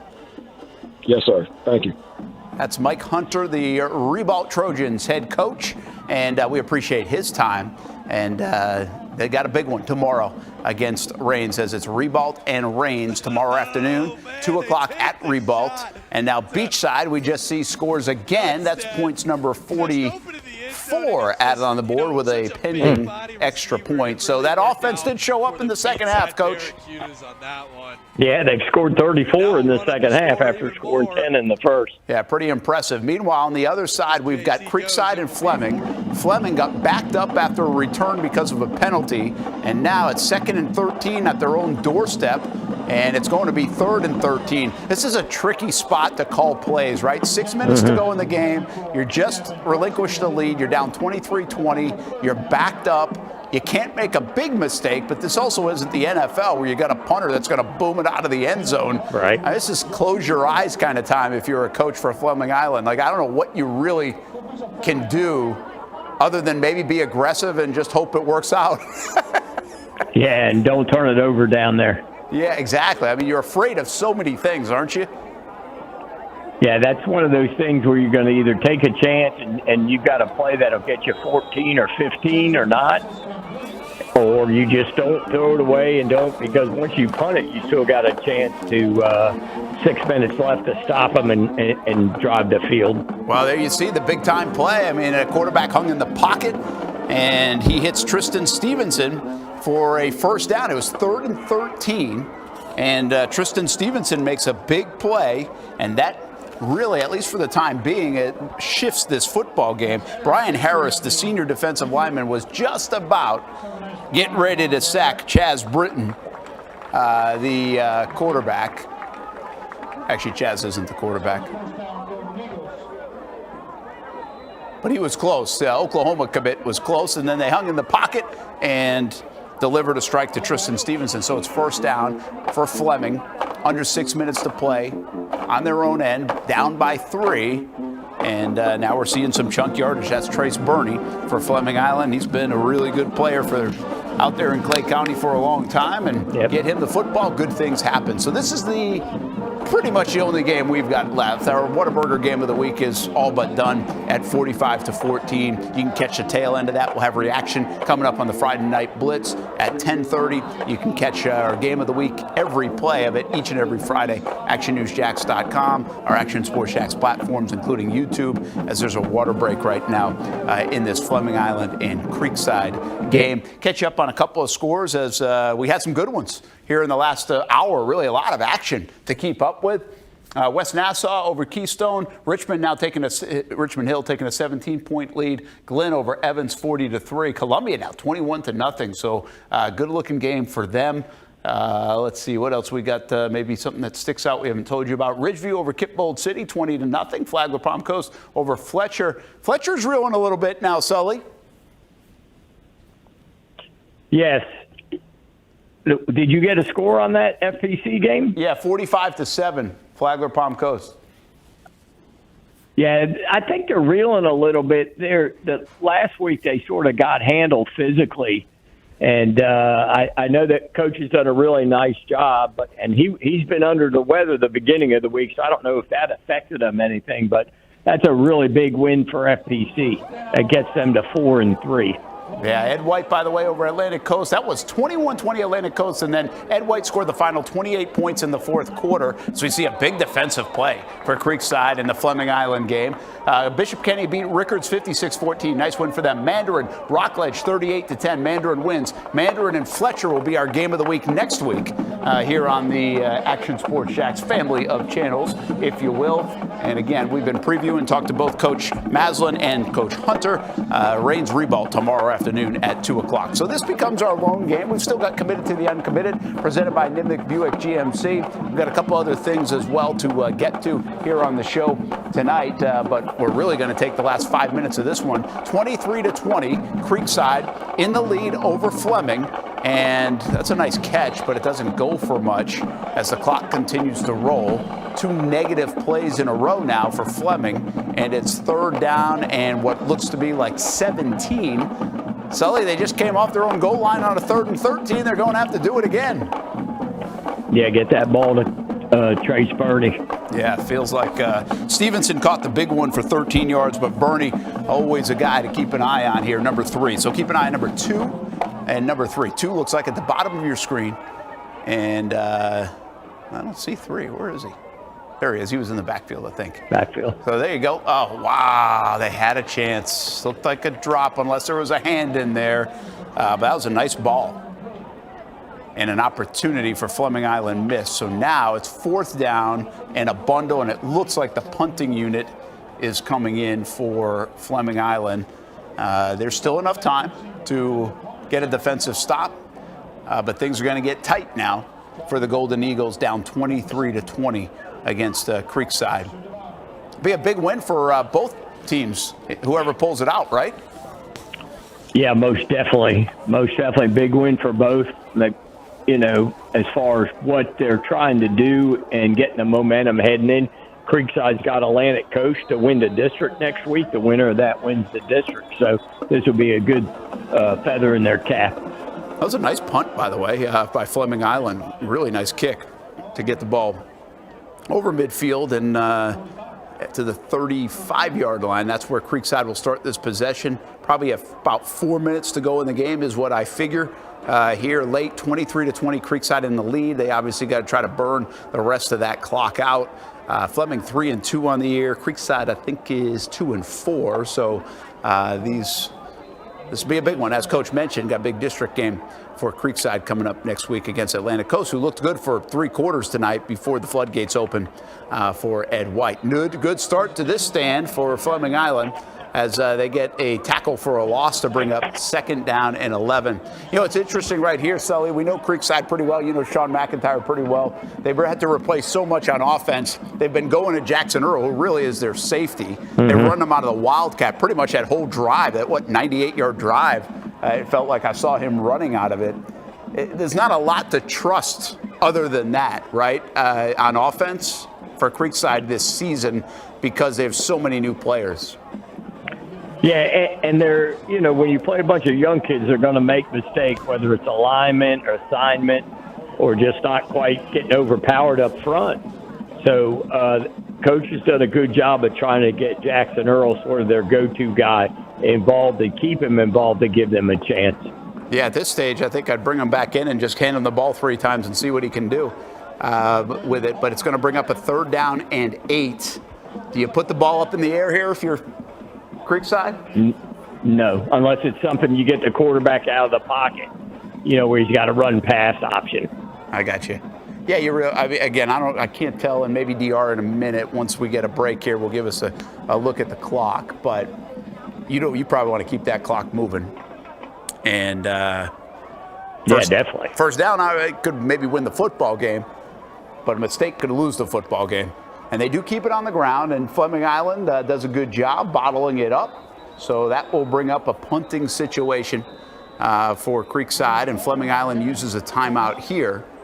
And they're going to get one more crack at this thing. So well played by the Golden Eagles defense to give themselves a chance. And as we were saying, so I'm not really sure what you can do if you're Creekside. You got to hope something breaks open and you get a first down with 2:44 to go now, and the 4th and long coming up. Now the Creekside Knights will punt it away.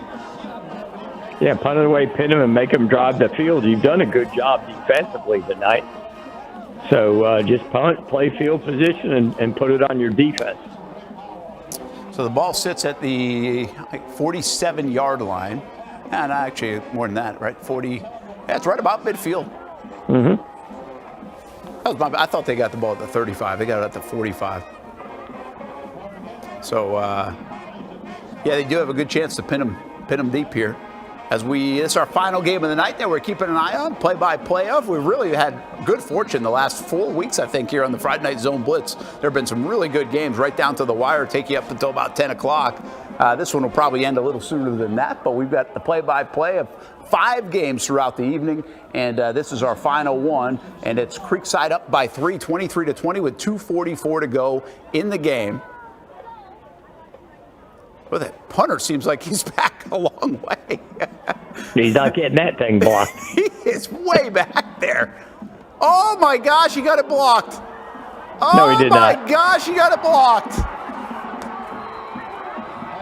That is Jarius Rogers, and we might have just had a play of the night. Block, bounce right back up to him, and Jarius Rogers takes it all the way in for the touchdown.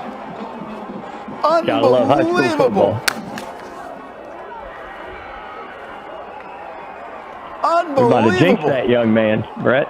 Well, Sully, they had to be a little concerned about that, right? I mean, that punter that wasn't a normal look. Nah, I got to watch it again here in just a second. Yeah, I mean, I felt like he was way back just because of maybe that, and Rogers ends up beating his guy. It wasn't a jailbreak, but it was Rogers winning his one-on-one, or maybe he broke through a couple of guys. And, I mean, that was a no-doubter he was blocking that. I almost thought the punter might have to sideswipe him and move out of the way and try to get the punt off. And instead, the worst possible situation for Creekside, the best possible situation for Fleming Island. And now they try to make it a 4-point game, and Creekside would need a touchdown, and they do it. So like that, 27-23, Fleming Island has taken the lead. He was about 14 yards, Brian. He wasn't that deep. He wasn't that deep? No, he was about 14 yards. But, I mean, they didn't block the young man off the edge at all. Gosh, he looked deep to me. But, well, there you go, 2:29 to go. Plenty of time for Creekside. They got 3 timeouts. They did just drive down the field 2 drives ago, but then they couldn't burn the clock out. And now, as we always say, this game usually has fireworks. And tonight's no different. And they got to score a touchdown. And you got to score a touchdown, yeah. So, again, this has got to be Jackson Earl time. It seems like what has worked for Creekside. They came off their own. There's a huge swing several times in this football game. Creekside was down 20-16. Fleming Island had a bunch of plays from inside like the 7 or 8 yard line. They got, first down, second down, couldn't get it. Third down, fourth down, they got a first and goal from inside the 5. First down, second down, third down, fourth down from the 1. Didn't get it, got denied. And then Creekside goes on a 99-yard drive to take the lead. So that was one huge swing. Now the teams traded possessions, but as the Creekside Knights were punting away, blocked by Jarius Rogers, returned for a touchdown, and Fleming Island has the lead 27-23. And I just have a sneaky suspicion we're not done yet in this one, with 2:29 to go and 3 timeouts. This game is always entertaining, man. It always that's is. 2 or 3 years it's been gone back and forth. It really, I feel like if there was a game that probably does that more than any, a matchup, it's this matchup. The last 5 years. Yeah, and it doesn't matter what their records were or what they are. They just always play this game. It's been pretty wild watching this over the last 3 or 4 or 5 years. Hey, DR just reported in, by the way, that second blocked punt of the game for Fleming Island. So, obviously, special teams problems. And I think I was at Creekside earlier this season, and they had some special teams issues. And not sure if that's been a problem all year for them, but certainly has been a problem tonight with a couple of kicks blocked. We'll take a look at it in just a moment. Let's start to follow this drive. We figure we'll get some breaks in the action. We'll show you how Fleming Island just took the lead.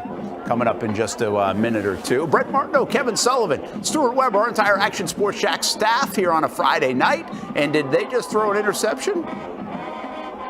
No, because that ball hit the ground. Almost a pick by Fleming Island, and that would have felt like it could ice the game.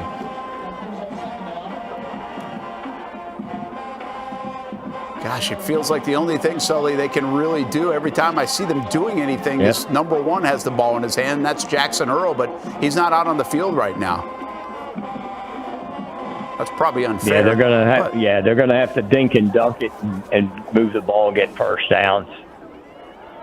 Try to get it in there. They've still got all timeouts. Yeah, that's a nice throw. Good throw by Sperry there. And now it's a first down, and that gets out of bounds as well. So you mentioned it. It's a young offense. It's a sophomore quarterback, new into Creekside late in the summer, by the way. So he's just still kind of figuring this whole thing out at Creekside.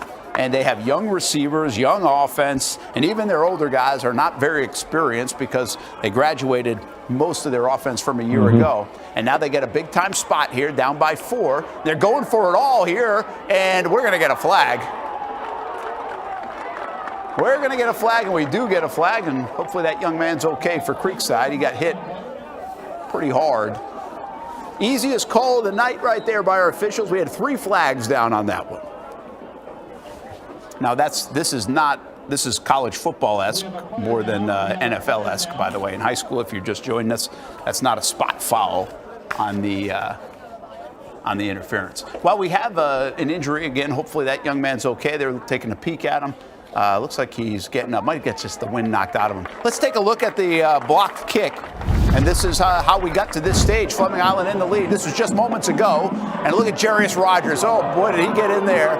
And then it bounces right up to him. Now, could have been one of 3 Golden Eagles. He gets to walk into the end zone. He ran hard, but he could have walked into the end zone and just stunning everybody at Creekside now as they trail 27-23 with about 2 minutes to go in this game.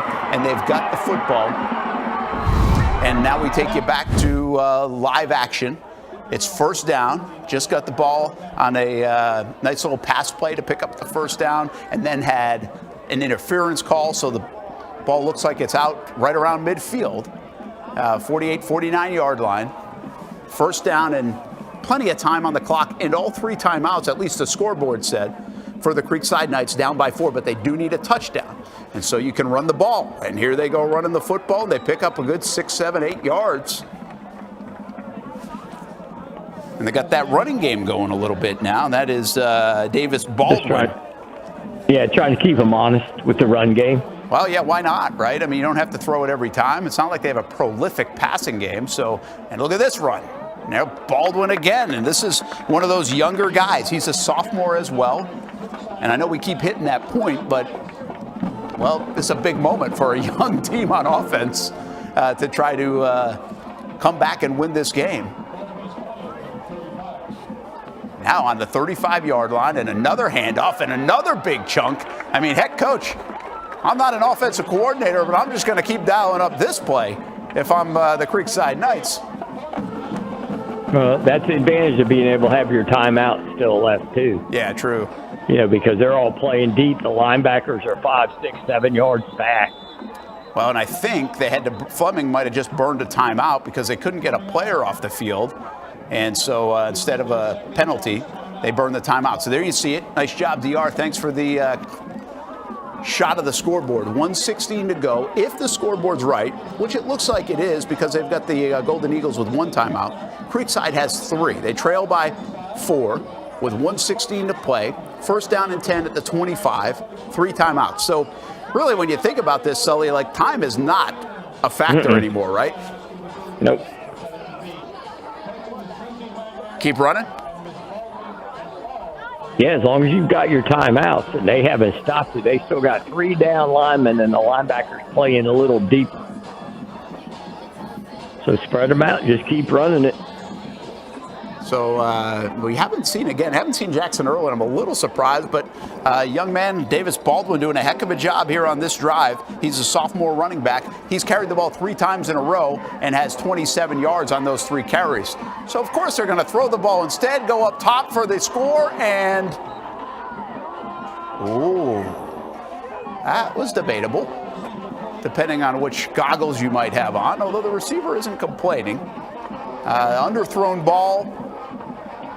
Maybe a touch early on that underthrown ball, but they don't call a penalty, so it's 2nd down and 10 from the Fleming Island 25-yard line. Stuart, you get the pizza? Oh, yeah. Good deal. I think it's the first time I've ever had it hot. Yeah, that's good. Got to steal a couple pizzas while it's hot. Absolutely. That's the benefit of getting the pizza. While I did it, if that makes you feel any better. I don't care. I do. I wasn't when I go eat the pizza. Okay. All right, here we go. They're going to pass again. They did get away from the run. They're going up top on the left side, and it's a pretty good throw. Gave his guy a chance. Not sure I fully get this, Sully. They were running the ball with such success, and time's not an issue, and now you bring up 3rd and 10, and you're into gotta-have-it situations sooner or later. Yeah, I mean, they were getting 7-8 a pop on the run, like uncontested.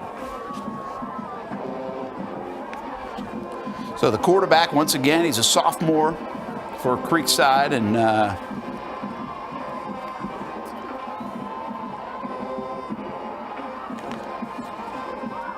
let's see what they do with it. He's going to QB draw. Okay, I can deal with this. That's a good play, and that sets up a 4th down and 2 yards to go. If I'm a Knights fan, I would have liked to see that play probably on 2nd down. Or first, but still, at least they got it. This makes it manageable at 4th and 3, and now they do call a timeout. So this is the ball game coming up, at least for the time being. 4th and 3. Do you bring Jackson Earl in the game? You need a few yards, so this isn't just a wildcat dive play. Time is not really a factor as the ball is on the 17-yard line of Fleming. Knights, meaning Creekside, down 27-23 with 52 seconds and 2 timeouts. And we've got some rain coming down now. Nice job, DR, as I don't know if that's fresh or it's been raining. Can't really tell until DR showed us the lights. I think he's just mad about it happening. well, you can't tell like in the broadcast here until you went up to the lights. It's a good photog right there. That is a good tog. He's trying to get a raise. Good luck with that. Correct. So there we go. 4th and 3 in the ball game. Creekside down 3, 52 seconds to go. They need 3 yards for a 1st down in the rain. And they're going to run it. And are they going to get it? Oh, heck of a run. Heck of an effort by the young man. That's Davis Baldwin again, I believe.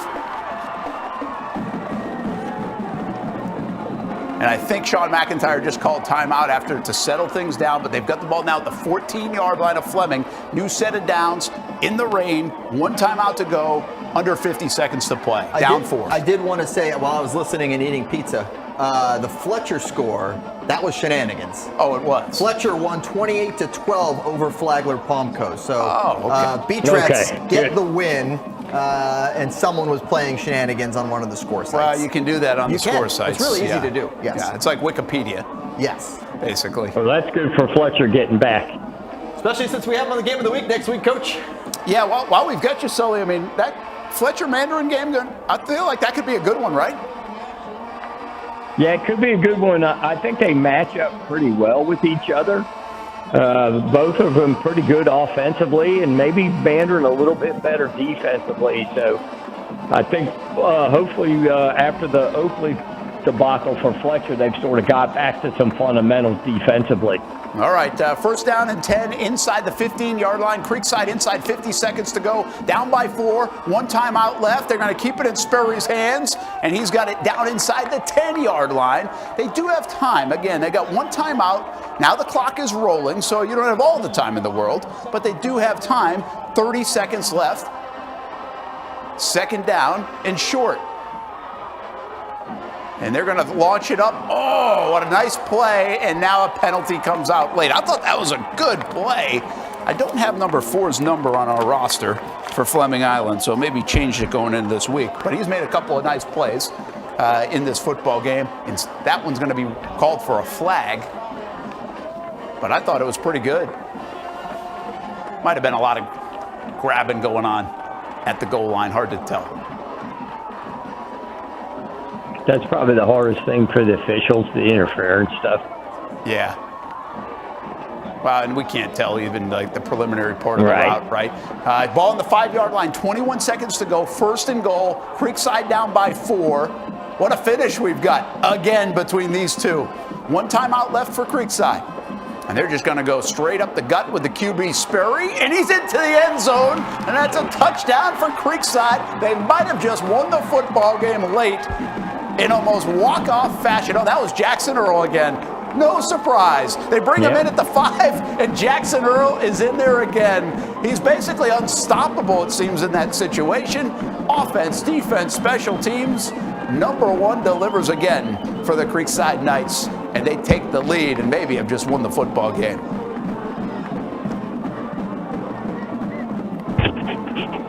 What a game. Yeah, it's wild, man, how this game always ends up like this towards the end. Yeah, I got to go back and look at it.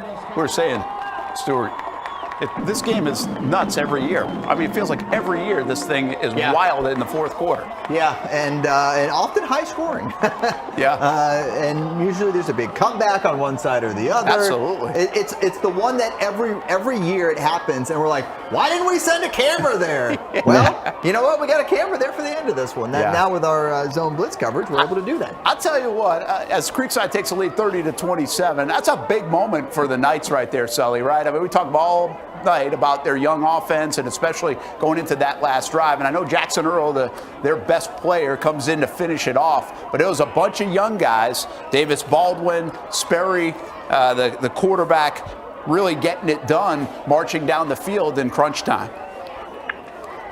Yeah, and I mean, that's a great win, a really good job, especially for all those young guys offensively. Get them going, get them moving, especially the way, high school football, you get a block punt, there's the momentum, they score, then you got to come back.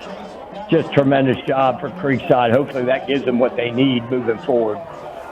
Well, it's not done yet, folks. There are 16 seconds to go. I do think Fleming maybe has 1 timeout left, but they're going to need a bit of a miracle here. But don't go anywhere just yet. We've seen miracles happen. We have. We believe in them. We believe in them when it comes to high school football. And Olympic Coach hockey believes in nightmares as well. Oh, yeah. Yes. Wow, did they get the ball? Or did it go out of bounds? Push. They fell on it. That was close. That was close to going out of bounds and giving them an extra, 8 or 9 yards there. Hey, Sully, is that just the safest kick in high school football? We see so many teams do it. The kind of pooch kick down to the 30. Yeah, especially if they've got good return guys. Just get it up high, make them fair catch it. That way it's safe. All right, so the ball's on the 31. Obviously not a lot of time, maybe time for 2 plays potentially here. And Fleming Island down by a field goal, so they could, if they can make a big play, maybe get in a field goal range. But as you can tell, look at the rain. Rain's really starting to come down. And that was the other part of that Creekside drive. They finished that drive off in the rain, which was pretty impressive.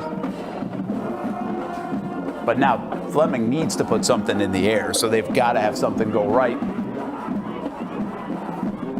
And, I mean, a big play, probably talking 30, 40 yards to even give themselves a chance at a field goal.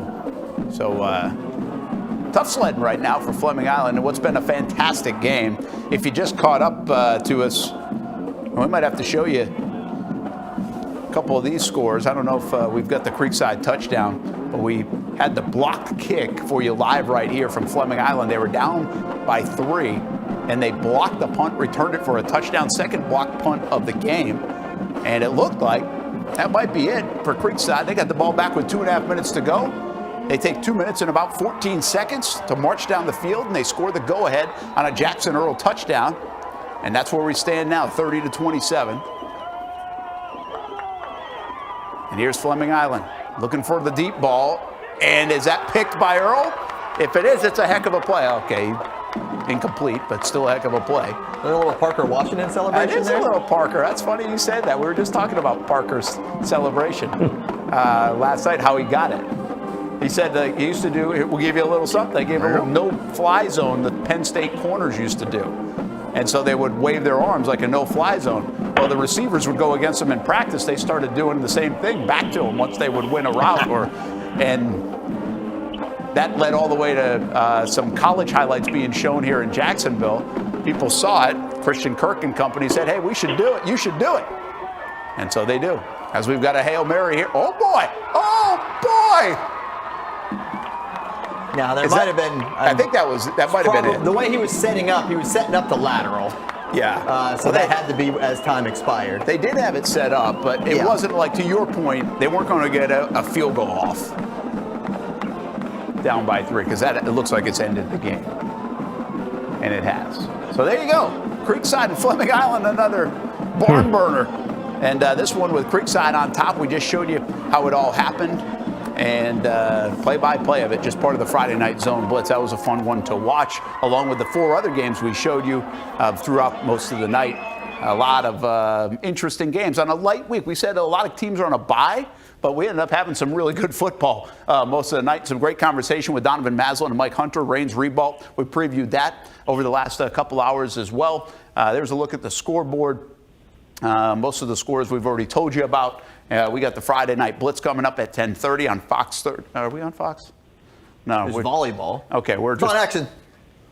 We are live today on Here we Fox. go. So on Beautiful. Fox 30 and right here on the stream. We take you right until midnight on the stream. 11:15, we've got more Friday Night Blitz. We got 11 o'clock Bands of the Week. And 10 to 10:30, Sully and I will head on over to the network studios and we'll break down more of these games. So a lot happening. Sully, I do want to get this in, if we can. Tell us a little bit about Caleb White, if we can do Committed to the Uncommitted, presented by Nimnick Buick GMC right now. And this is a young man that wanted to highlight out of Mandarin. There are a lot of people being highlighted out of Mandarin right now, so at least you got coaches watching. But Caleb White's a guy on the defensive line that you like.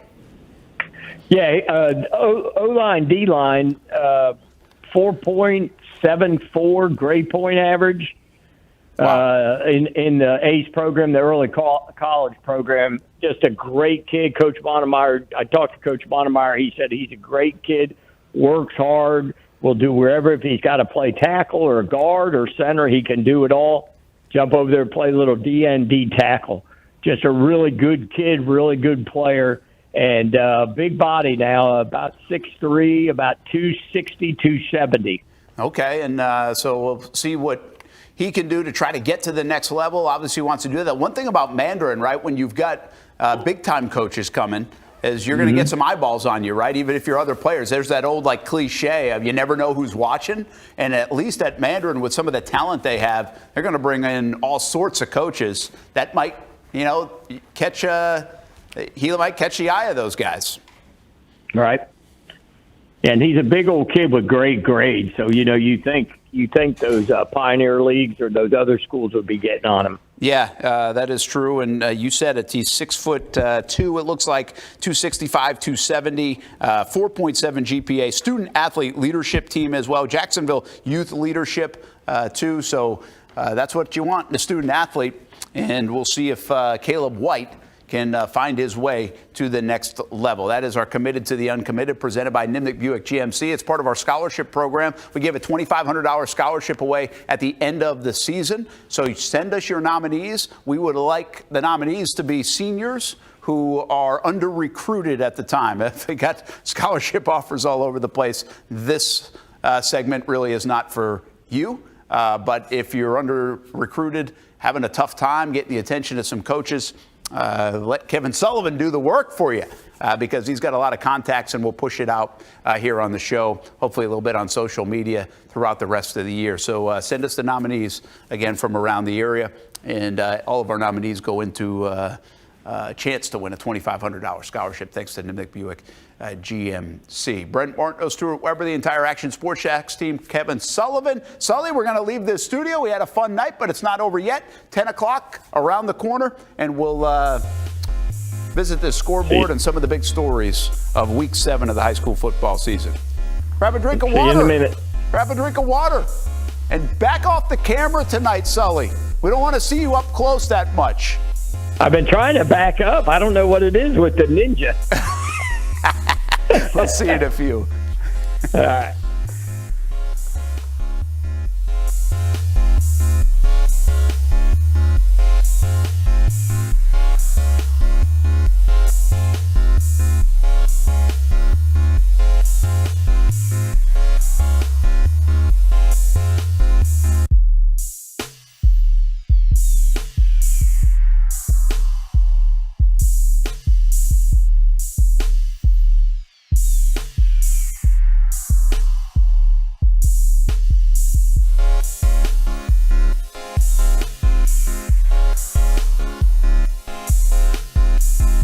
The scripts, got my tools, I came equipped. Favorite stars, it's me they rip. Stone cold bangers, no song skips. Playing in your head like a radio jingle. Hold my coat, I'm off to mingle. Gold on my neck and the platinum single. Taking it all, gonna keep it simple. You want it, you got it. You can have it all. You want it, you got it. This is the curtain call.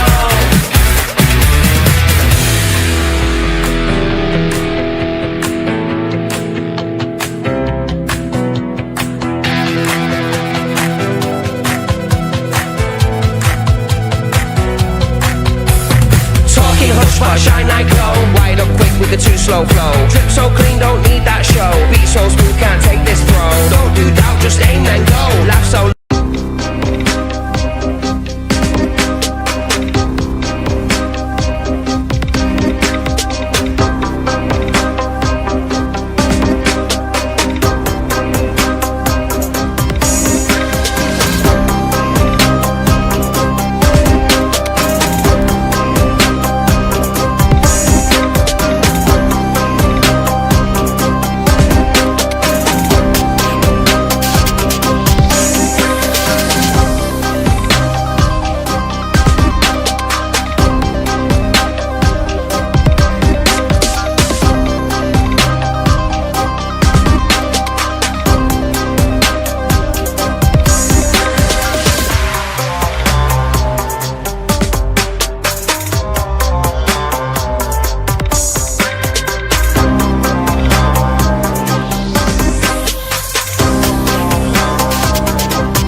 Well, we had another fun one, didn't we, for a Friday night zone blitz, and we're not done yet. We're just really getting warmed up. We take you until midnight here on the Friday night zone blitz, and we'll have some fun with our Friday night blitz at 10:30, 11:15, bands of the week at 11 o'clock. And in between, we talked to Kevin Sullivan, our Hall of Fame coach. We'll have the guys come back from their Whataburger game of the week, which was Beachside over Tocoi Creek, and that's Noah Schlichtsup and Brody McGuff.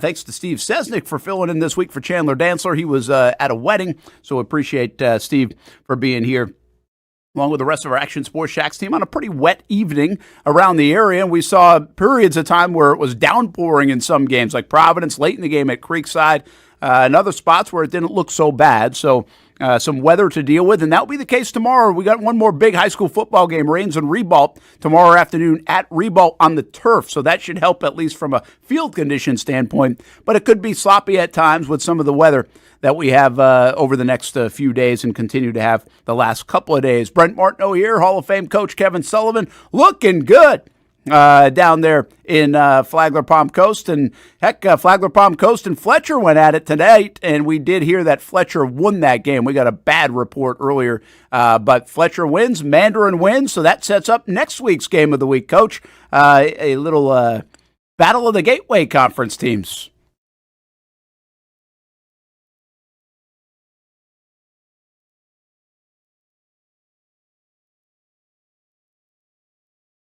Yeah, hey, hang on, Sully. I think you got to, you can't hear you. So either check your mic or you look really good, by the way.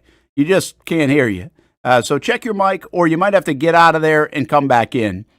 We'll let you figure that out for now.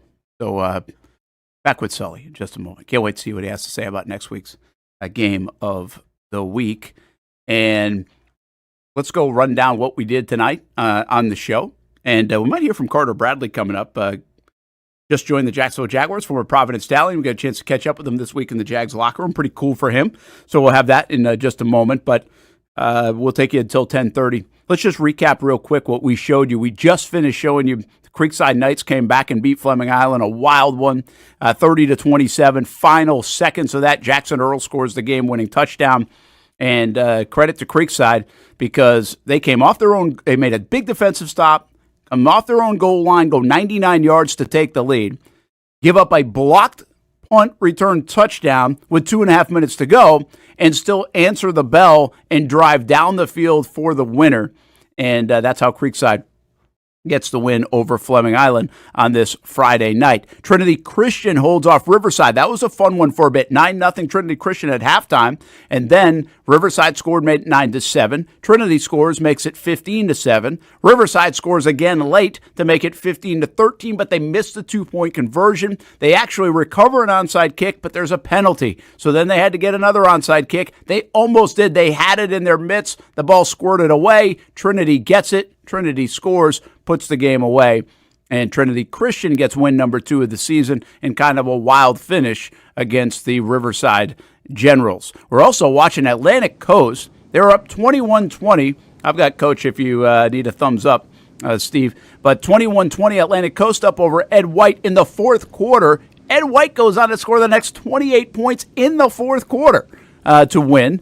Meanwhile, the same type of thing happened in our Whataburger game of the week. Beachside was up 10-7 at halftime. Tocoi Creek driving in the early third quarter. They throw an interception to Tyler Richardson. He almost runs it all the way back. That started an onslaught. 45-14, we think, was the final of that one in our game of the week. I guess I didn't check the final, but I think that was the final. 35 second-half points for Beachside. They're capable of doing that on the offensive side of things. All right, Coach Kevin Sullivan, we can hear you now. Thanks for jumping back in. Fletcher Mandarin, we got ourselves a good game of the week next week, I think. Yeah, I think so. I think they match up pretty well. Again, it's going to come down to O-line, D-line play because skill guys, both sides got a bunch of good skill DBs, wideouts. And so, again, I think the run game will be important, and I think the play of the O-line, D-line is going to be the difference. Yeah, and I think from a Fletcher standpoint, right, you're trying to control the game, kind of keep Bryson Wright off the field. Well, he's going to be on the field probably in a variety of ways, but, keep that offense off the field and control the game. And they've been able to do that over the years. They're kind of built like that. But I will say this, and I continue to say this about Fletcher, they've got a couple, I think, underrated wide receivers in this game. Everybody will be talking about Bryson Wright, but they've got some underrated wide receivers, in my opinion. Yeah, and the quarterback, even though he's young and everything, he's done a really nice job of distributing the ball and not really turning it over a bunch. And so I think going into Oakley, that helped Fletcher a little bit, even the way they got manhandled, sort of get them focused in on what they're going to do 2 weeks ago. So that one should be a fun one for Fletcher and Maynard. Always a good game, too. Yeah, I think the other thing, just a heads up from a programming standpoint, we think Bryson Wright is going to join the guys on the Blitz Breakdown show on Wednesday evening, and that's going to be a Wednesday show this week because Monday Night Football. So we're moving the Blitz Breakdown normally Mondays at 8 o'clock to Wednesday at 8 o'clock. And again, the star receiver from Mandarin scheduled to join the guys on that program. So that will be something to look forward to and preview the Mandarin and Fletcher game. I mentioned a couple of these other games. Big win for Ed White, right? To bounce back from the way that went down last week. We think Ed White's a good football team, but the way that went down last week to Merritt Island, how they kind of wasted that one away in the final few minutes, despite scoring 49 points. And then they're in a dogfight in the fourth quarter early on against Atlantic Coast, even trailing. And I think good teams, they find not only ways to win, but they know how to close out. Right. And the Ed White Commanders really closed that one out with 28 points unanswered. Yeah, I think they did a good job of taking over defensively. They got a bunch of good turnovers and shortened the field up. And, again, last week's loss to Merritt Island, a really good team, which they should have won, but they learned a lot from that loss, and that's as good as they could be because that was probably their only game on the schedule going the rest of the way that was going to challenge them to get them ready for the playoffs. Is this the start of something for Trinity Christian? They get win number 2. They find a way to get a win. This has been a tough year when it comes to wins, based really on their schedule. But we talk about another young football team trying to learn and figure it out. That's a nice one to pull out the way they did, stop the 2-point conversion, avoided a couple of onside kicks, and then go finish it off with a score of their own. Is this a start of a little bit of a run for Trinity Christian now, 2-4? Well, I mean, they're going to have University Christian coming up, which will probably be the district championship game.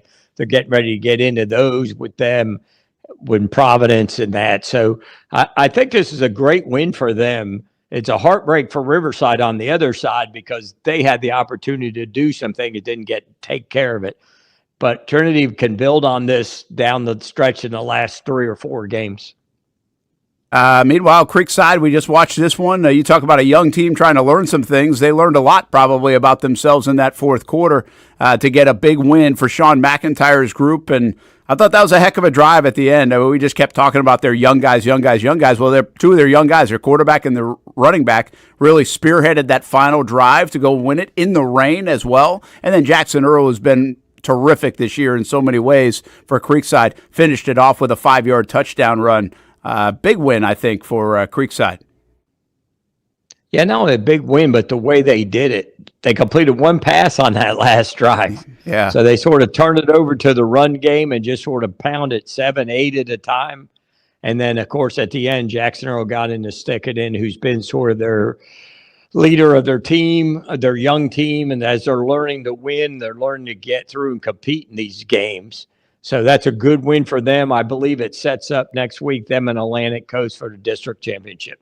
Yeah, what's that part like for both of those teams, right? Where it comes down to it's a small district and you knew these games were going to really, it was going to come down to this. Week 8 of the high school football season, and it's really all on the line. Feels like a playoff game next week. Well, definitely, because the winner will be in, and depends on what happens the rest of the way.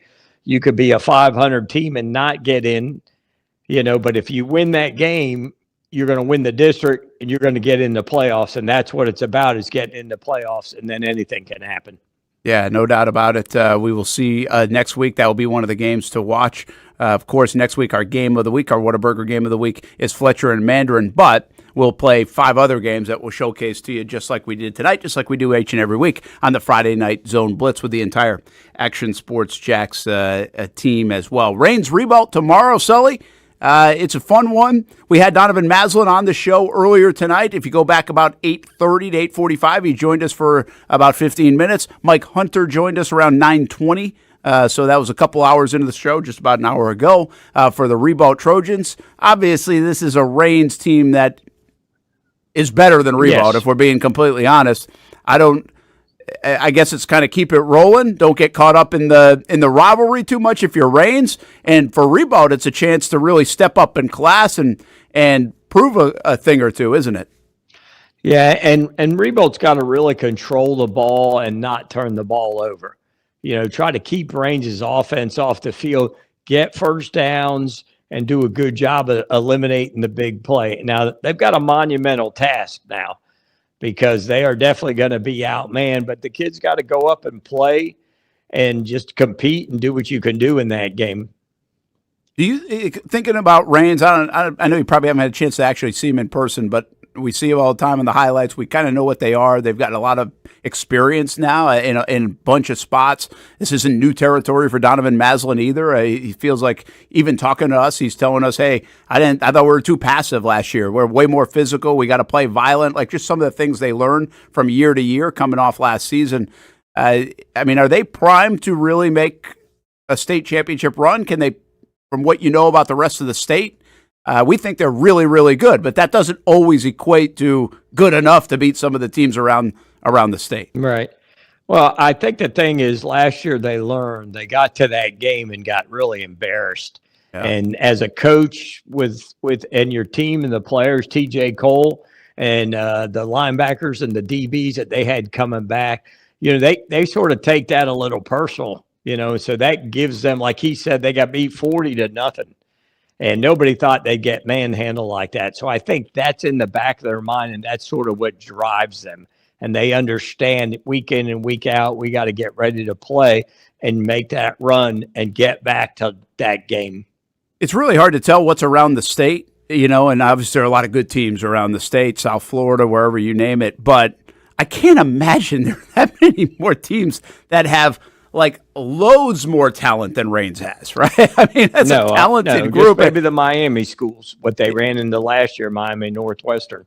Yeah, but was that a talent gap, do you think, or was that a game that got away?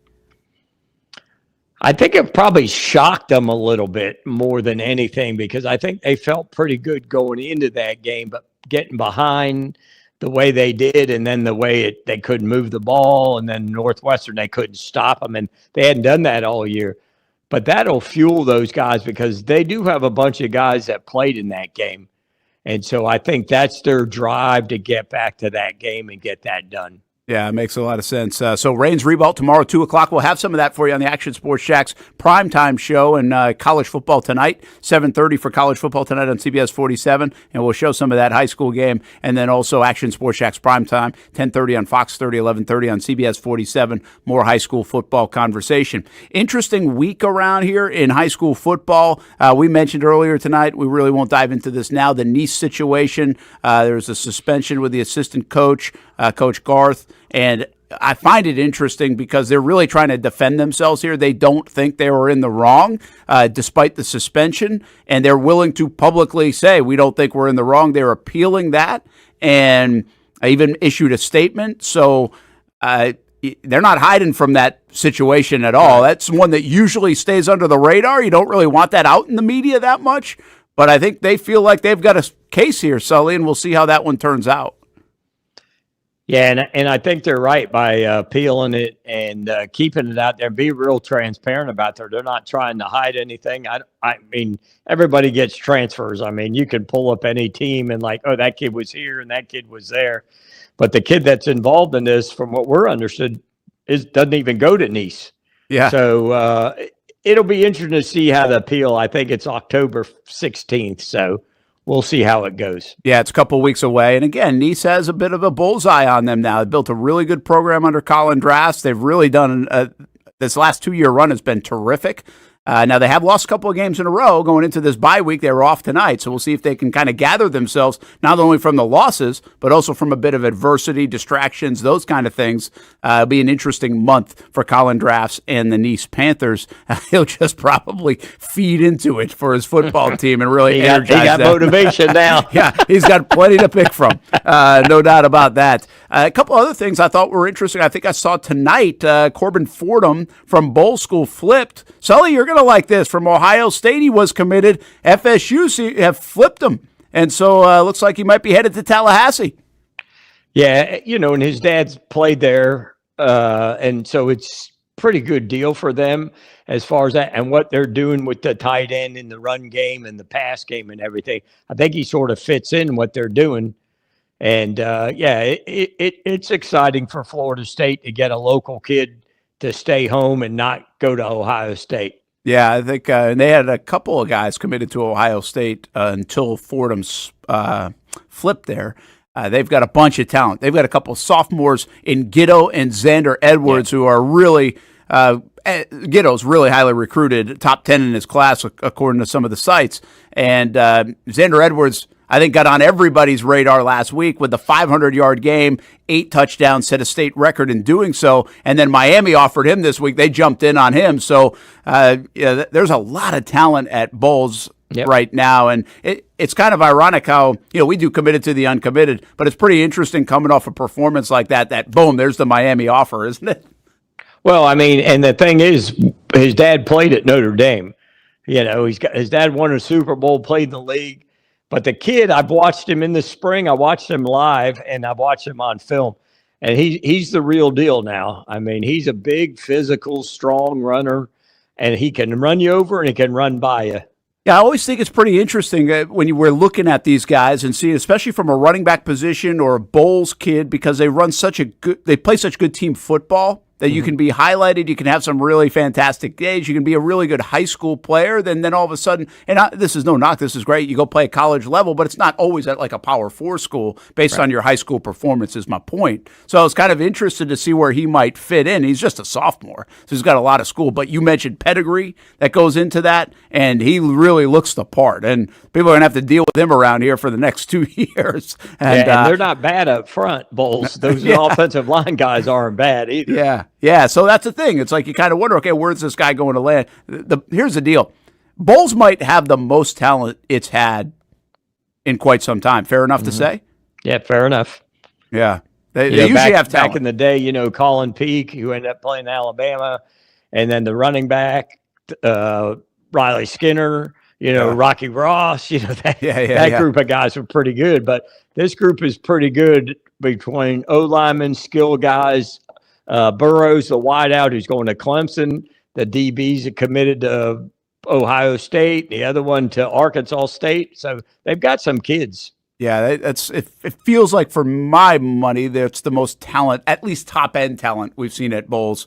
And I've been here for 18 years now. And I'm not saying in the history of Bowls. I'm just saying right now this is a heck of a run. And a lot of those guys are young, and they're going to be around the program. A lot of our talent in the area is young. And we're seeing that tonight. We saw a lot of sophomore QBs and sophomore running backs and sophomore wide receivers. And it's pretty impressive what we have in the area going forward.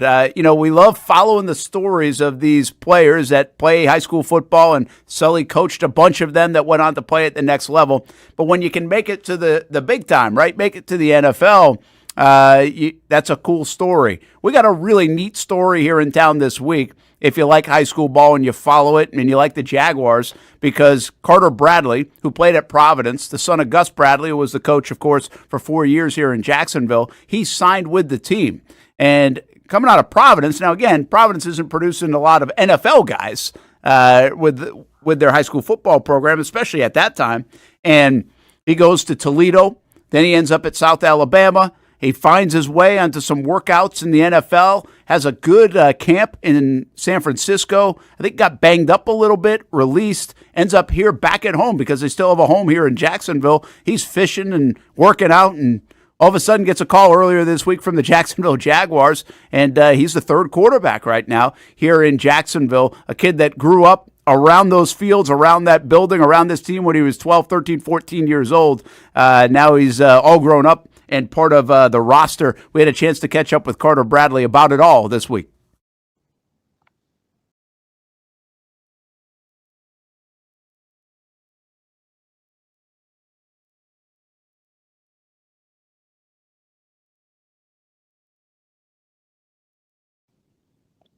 I think we can't.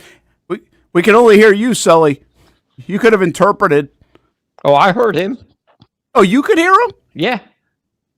Well, that's interesting. Yeah, he didn't need to map quest or nothing. He knew where he was going. How about That's that? what he said. Hey, how about that? How about that, Sesnick? Put that in your troubleshooting plan. How would he hear us? But we didn't hear it back here. So maybe people heard it out over the stream. I don't know. Yeah. That's an interesting one.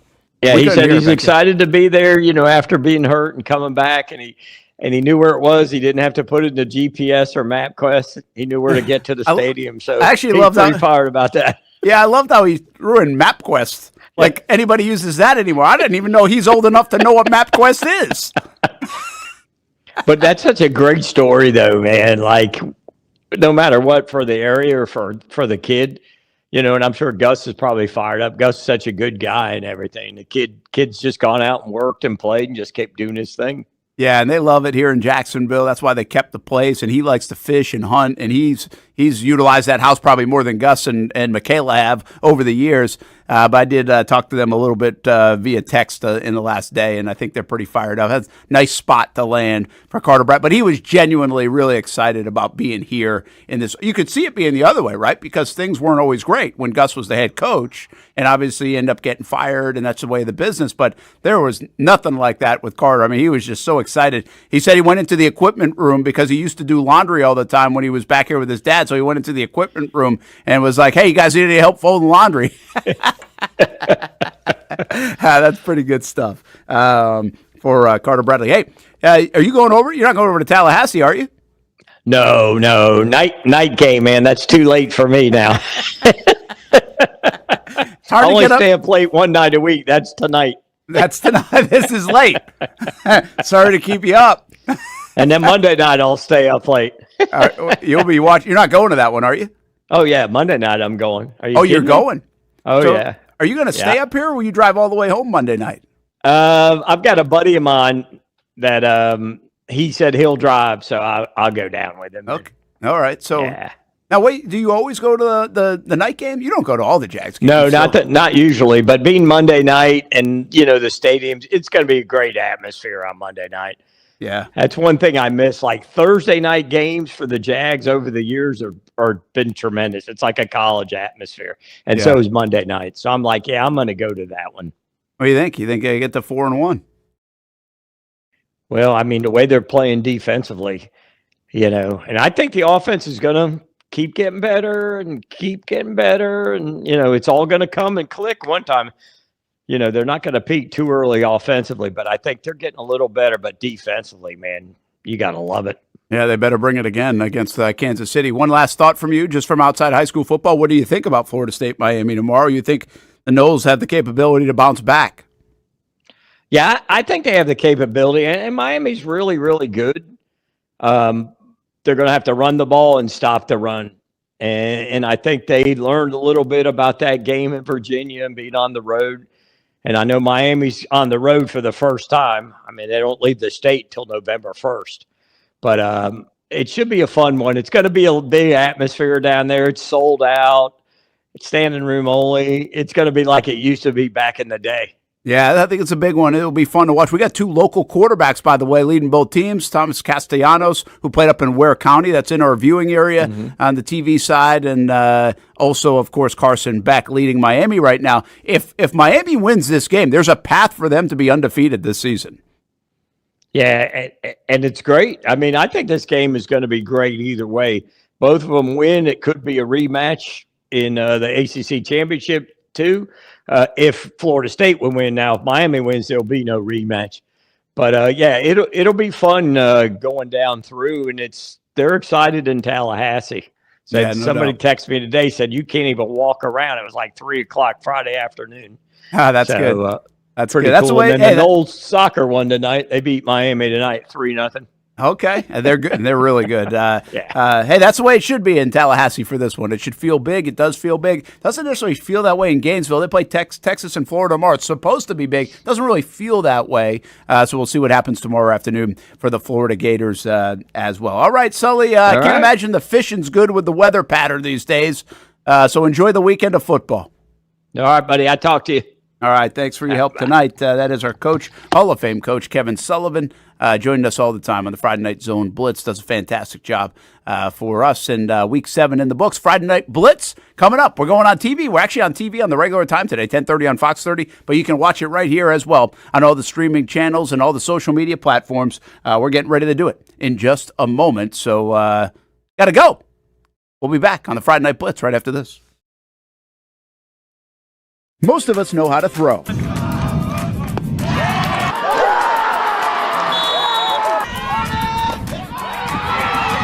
But you need to know what to throw. I'm not talking about footballs, baseballs, softballs. We're talking about those items you need to recycle. Republic Services explains it easy. Recycling.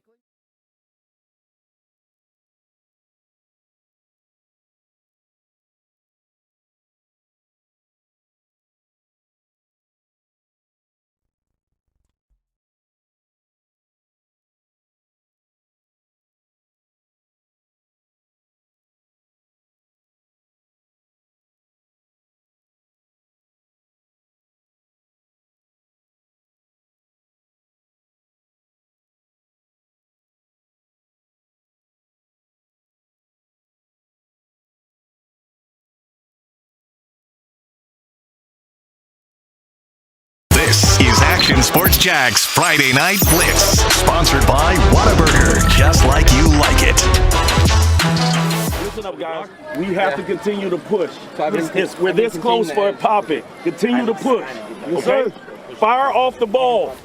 Fire off the ball. Get ready for some ball. It's October football. And, well, that's when things get really exciting. Although we do have a lot of teams off today. A little bye week. We thought maybe a light week in the high school football ranks. Not so fast. It was actually a very competitive, enjoyable night. Yeah. Welcome to the Friday Night Blitz, everybody. Yeah. Brent Martineau along with Stuart Weber, entire Action Sports Jack's team. We're all over the place each and every Friday, and excited about this one. Dodged a bit of rain. Always say that this is the show that, you know, you could sell tickets to the behind the scenes of watching it all come together. Yeah, I'm kind of out of breath. Like the final 30 minutes as this show comes together is it's wild. Yeah. And so were some of the finishes tonight. Yeah, and, well, not so much in our game of the week. No. The Game of the Week, sponsored by Whataburger.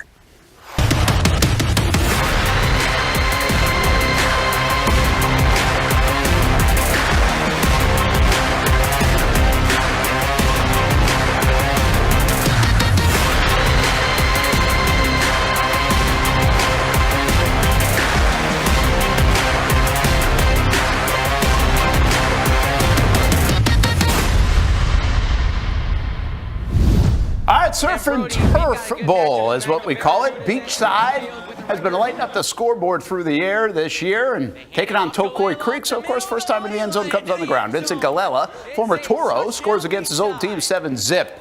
Later in the first, Andrew Dolan bounces off a Barracuda. He had a nice night. And he gets in the end zone.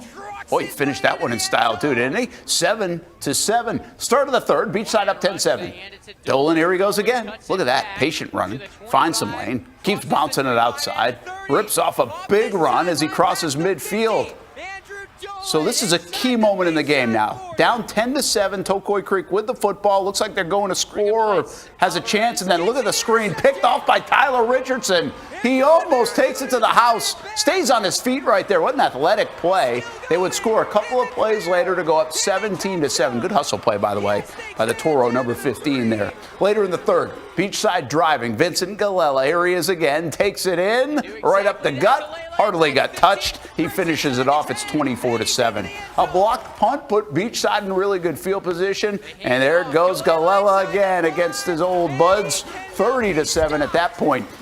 Later in the third, we've got more scoring. It's Eddie Jordan There's the passing game. Rips a pass to Drew Watson. Watch him catch this one. Oh, just hung on. Another Beachside score. All kudos in this one, specifically in the second half. 45-10. Here's Action Sports Jack's Marcel Robinson.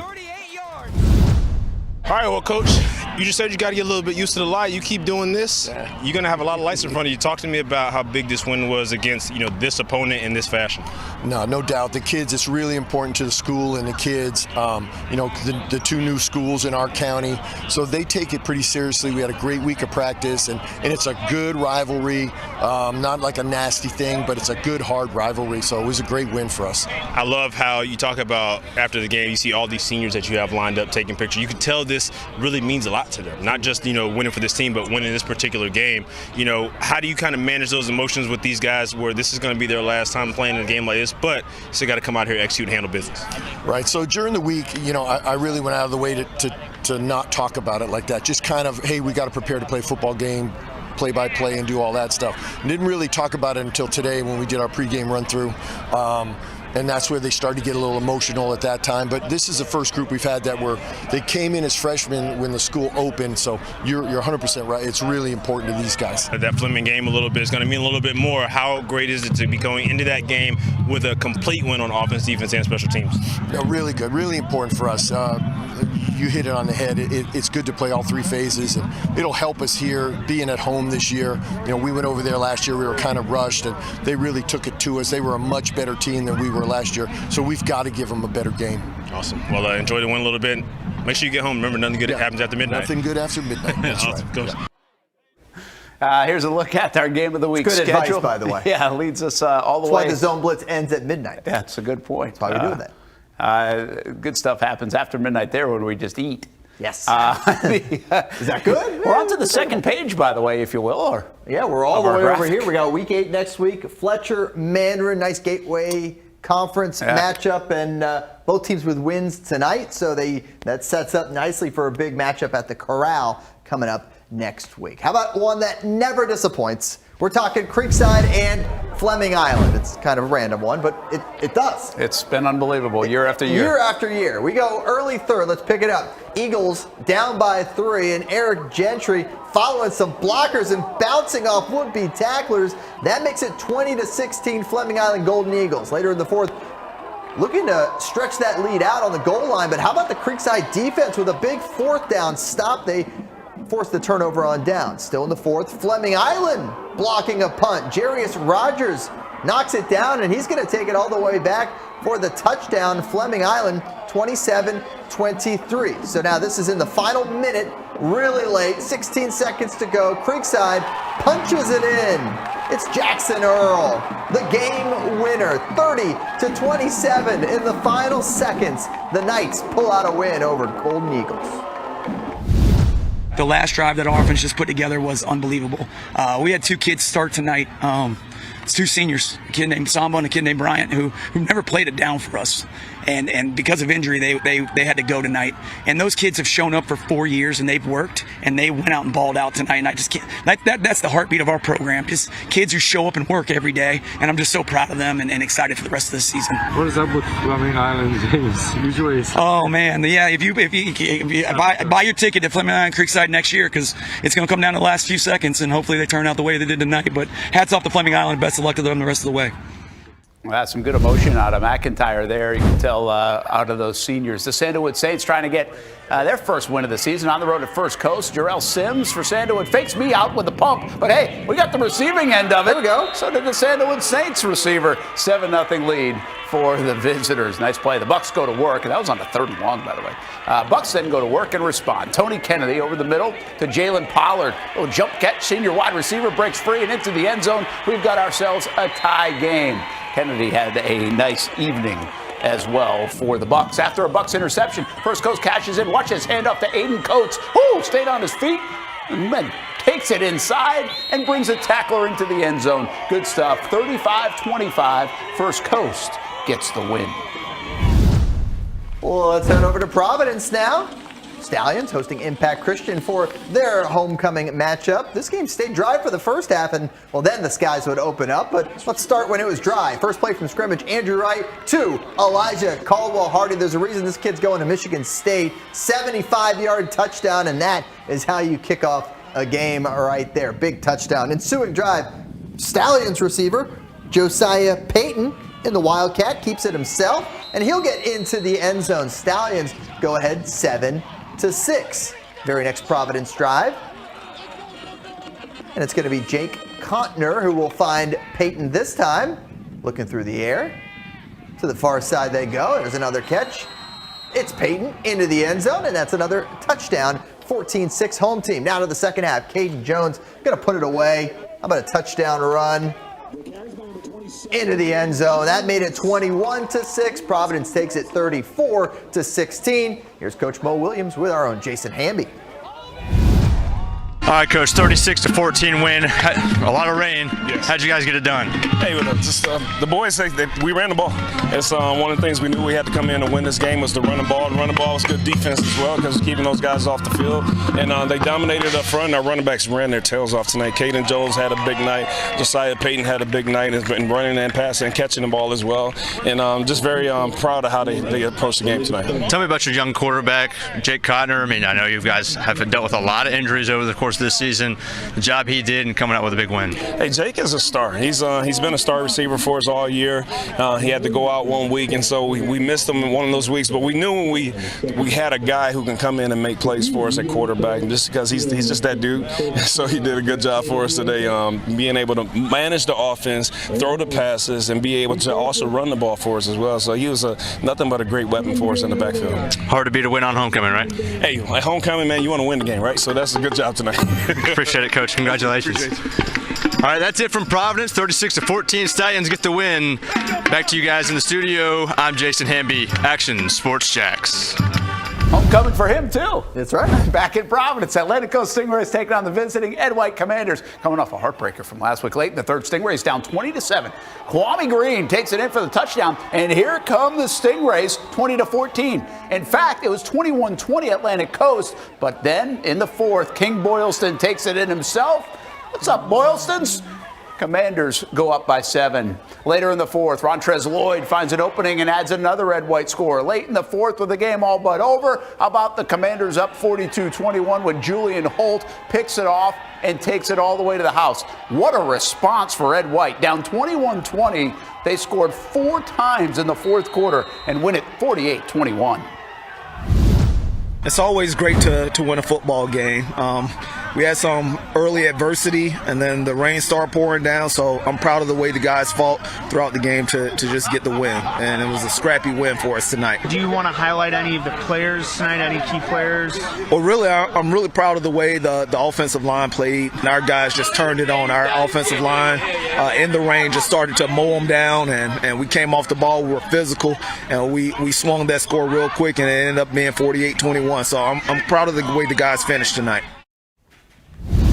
All right, good stuff by Ed White, bouncing back from that disappointing loss a week ago. How about Orange Park at West Side? The Wolverines playing host, but it's the Raiders getting on the scoreboard first. That's Gabe Taylor, your quarterback, taking it across the goal line and in for 6. PAT no good, so 6-0. Answer comes from the Wolverines and Jamison Denson. He finds an edge and gets behind the defense, and he's gone. PAT also not good. 6-6 was the score there. And then we got a little bit of defense for you. And we're going to get it from Jakeem Powell. There he goes. Listen to that rain. Yeah, you hear the rain. Jakeem Powell, big part of the Raiders' attack there on defense with the sack. They go on to win it 45-6 as Orange Park gets the win over Westside. It was interesting. We had 5 games going on the Friday Night Zone Blitz tonight, and 3 of the games would be no rain, be a little rain in one, and then it'd be a downpour in another. It's just depending on what side of town you're on. That's what the Chief told us was going to happen tonight. Of course he did. First alert. More to come on the Blitz, including more games. Trinity and Riverside trying to get their seasons on track, trying to get win number 2 for each of them. And it was a dandy down the stretch. That one coming up next. We are the Nice Panthers, and you're watching Friday Night Blitz.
Sports Jax Friday Night Blitz. Sponsored by Whataburger, just like you like it. They bring a blitz. Alvarez gets it intercepted. Here come the Barracudas running it back. Still going in the clear. Can they catch him? Yes, they can. Down to the 3. Oh, we thought little Trayvon was going to take it to the house. Little Trayvon. Yeah. Oh, so close. Nothing little about Tyler Richardson. That is very true. But compared to Trayvon Walker, yes. Yeah, a little bit. Noah Schlicksup and Brody McGuff on the call tonight on our Action Sports Jax 24/7 network. And, well, that set up the man you see in the middle of the screen winning Coach of the Week. The Coach of the Week, sponsored by Whataburger.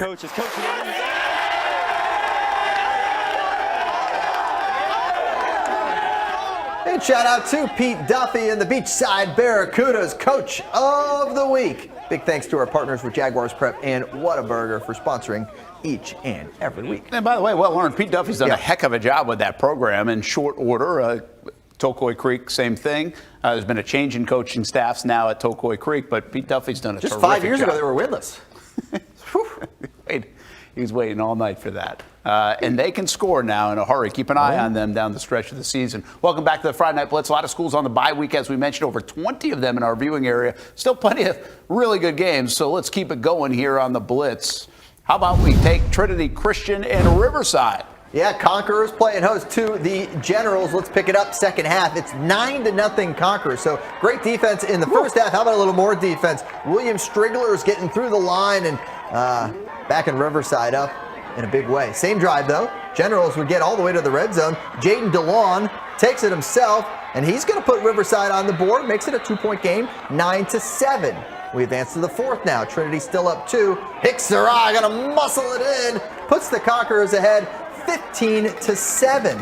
But Riverside wasn't out of it just yet. DeLon, nice ball ahead to Demetrius Hugger, but 2-point conversion would fail. That was for the tie. So with 2 minutes left in the fourth, Terrell Dallas runs it in. That would give the Conquerors a 2-possession lead. They go on to win 22-13. Here is Olivia Tasley with Verlin Dormany. All right, Olivia Tasley here with a winning head coach. Finally, Coach, you got back on the win column. How does it feel to get? It feels good. You know, our kids, we had a great week of practice. We were off the week before, and we decided to just go back and start having fun, you know, and because we've been struggling. We just turned the ball over a bunch. You know, we had 11 turnovers in the first 5 ball games, and last year we had 2. So, I mean, you know, we didn't have any tonight. So, and that's the difference in football games, you know. And so our kids did a great job now hanging on. I mean, Riverside, gosh, they always play us close. It always comes down to the last few seconds. You know, the last 2 years they beat us on the last second pass, and finally we held on to win. So we're happy. It seemed like your defense really stepped up when they needed to step up. Crucial 4th down, even 3rd down stops with them, and you know, they shut them out in the first half of this game. Kind of faltered in that second half, but speak about this defense a little bit, because they really played good football tonight. They did. You know what? And we put in a new defense this year, and so I think the kids are now just starting to understand it and play faster. I mean, we gave up that pass right here on 4th down, and or we probably should have got them off the field and put them back in it. But they did a great job. They played great against Columbia, but you know, we just had too many turnovers again. But tonight they did a great job, and their quarterback's phenomenal. They had some great receivers and did some good stuff, but luckily we were able to hang on. All right, Coach, we'll enjoy this win tonight. We will. Hopefully you can keep the ball rolling, right? Absolutely. All right, Coach, enjoy the win. Thank you for your time. I appreciate it. That'll do it here from Trinity Christian. Guys, let's send it back to you. All right, thanks, Liv. Good work. Kip Bolton City making the cross-county ride to Ridgeview tonight. It'd be something if it was cross-country. Looking to spoil homecoming for the Panthers. Panthers already up a touchdown. Jordan Mesa hits Tyon Edmondson. Short pass, he does the rest. That's extending the lead to 14 right away in the first quarter. Same score in the second. Panthers looking to build. Greyhounds, they have other plans. Jonathan Pierre comes up with the pick. Nice diving catch to end the threat. That'd be short-lived, though. Following their own interception, Isaiah Folks, he's now got the handoff. And Folks, oh, he's rumbling. He's gone. Yep, very good. 3-touchdown game. That's all, folks. Stole that from Weber. Panthers, I didn't actually. I created it myself. You did? Panthers go on to win 31-8. Don't pin that on me. It's a hat tip. Hey, let's give a shout out to our fans of the week showing up and showing out to support North Florida Educational Institute. Always good to see the fans come out and support their hometown team. Yeah, there it is.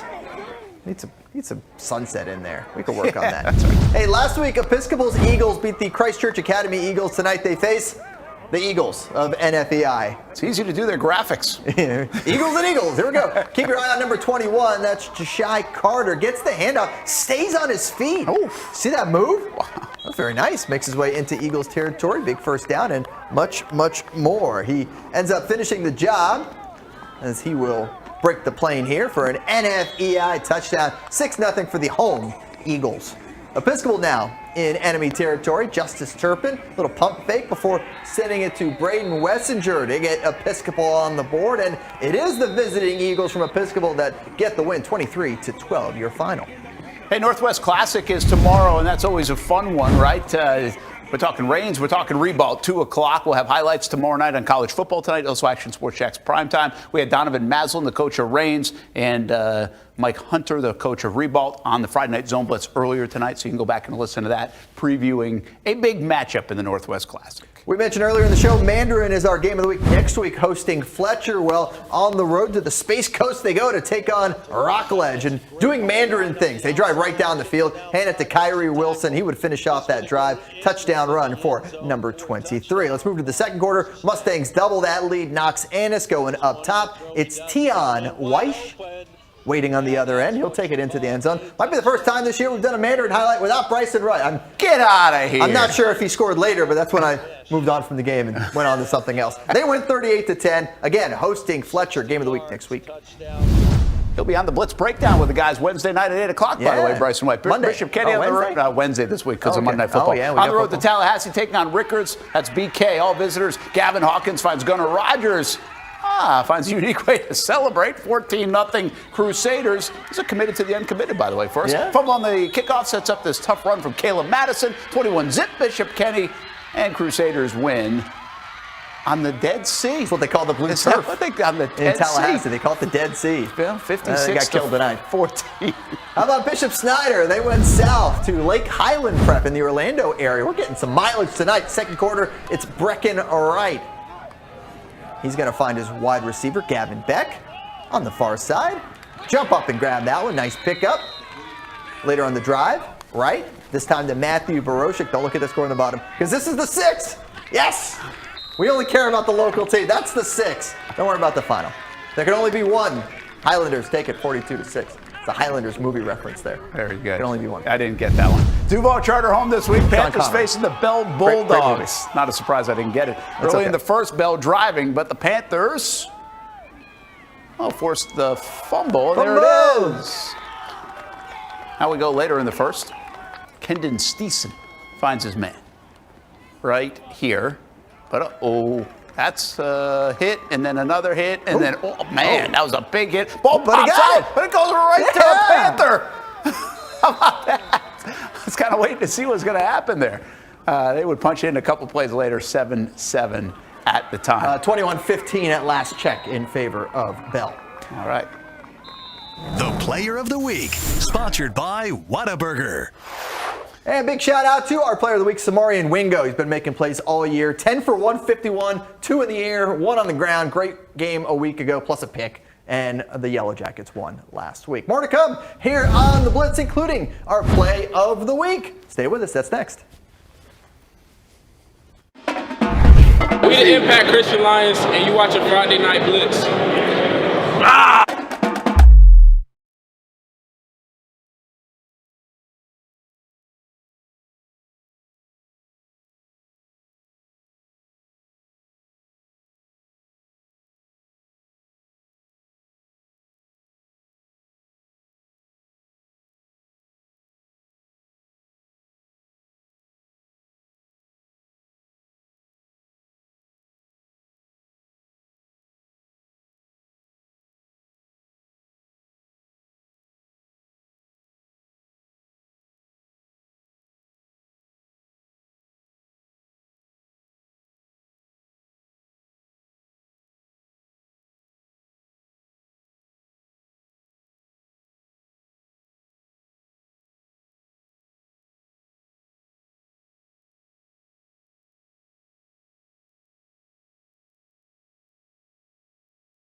Action Sports Jax Friday Night Blitz. Sponsored by Whataburger, just like you like it.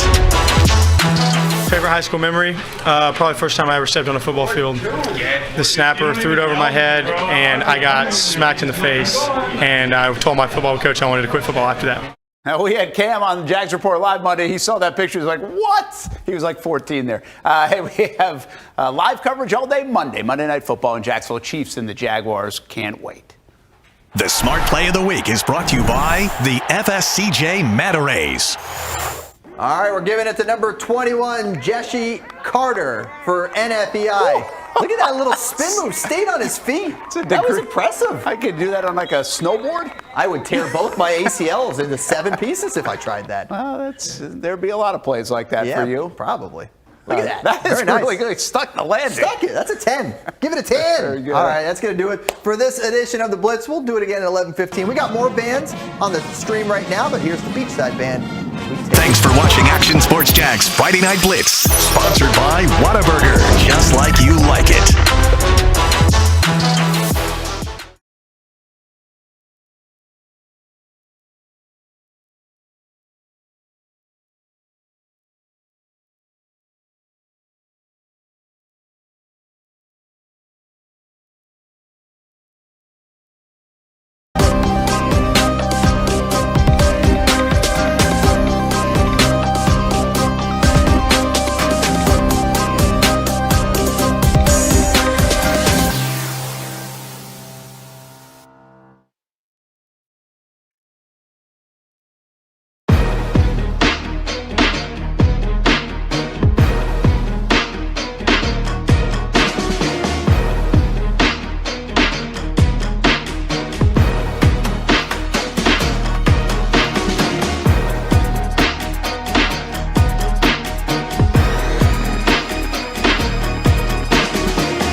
Action Sports Jax Friday Night Blitz. Sponsored by Whataburger, just like you like it.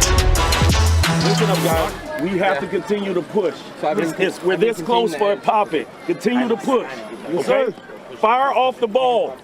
Fire off the ball. It's October football, and, we're already into week 7, which means the countdown starts to heat up a little bit to the postseason. Welcome to the Friday Night Blitz. Brent Martineau, Stuart Weber, part of our 5-hour extravaganza on a Friday night, and we're nearing the end of it, but we've still got a little work to do. Yeah, we got to fire into the highlights, and let's get it started down in St. Johns County, shall we? The Game of the Week, sponsored by Whataburger. All right, we got your surf, we got your turf, we got Beachside and Tocoi Creek. Kuda's been lighting up the scoreboard through the air this year, so of course, first time into the end zone comes on the ground. Vincent Galela, former Toro, scores against his old team 7-zip. Later in the first, Andrew Dolan going to bounce off a Barracuda defender, and he'll find his way to the end zone on the far side, gives Tocoi Creek 6, and they would tie it up at 7 apiece. This was a 10-7 game at the half. In the third, Beachside on defense, Andrew Dolan on offense. He's going to run, and big gainer there for the Tocoi Creek running back. But just 2 plays later, how about a big defensive play here? It's Tyler Richardson gets the mitts up, and he almost houses this thing. Barracudas would score just a couple plays later. Oh, we really thought he was going to score right at this point. Yeah, we did. Good effort play by defense, getting in there. That would make it 17-7. That was the offense. Beachside. Oh, you're right, offense. You're right. There you go. Yeah, later in the third, Beachside driving again. Vincent Galela in for another Kuda score. That would happen a few times in this one. 24-7. All Kudas, 45-14. They get the win in the latest of our Game of the Week schedule here in Week 7. All in-county rivalry games, and we've had some good ones this year. Looking forward to Fletcher and Mandarin, Gateway Conference foes, meeting up at the Corral next week. Both teams won tonight to set that one up next week. I'm interested in how that game shakes out. How about how this one shook out? Creekside Knights taking on visiting Fleming Island Eagles, and this is always a barn burner, and it was again tonight. Early in the third, Eagles down 3. Eric Gentry follows his blockers, skirts by some defenders, adds 6 for Fleming Island, and they are up 20-16. So now we go to the fourth. Eagles threatening on the goal line. Creekside's defense comes up big, gets a 4th down stop.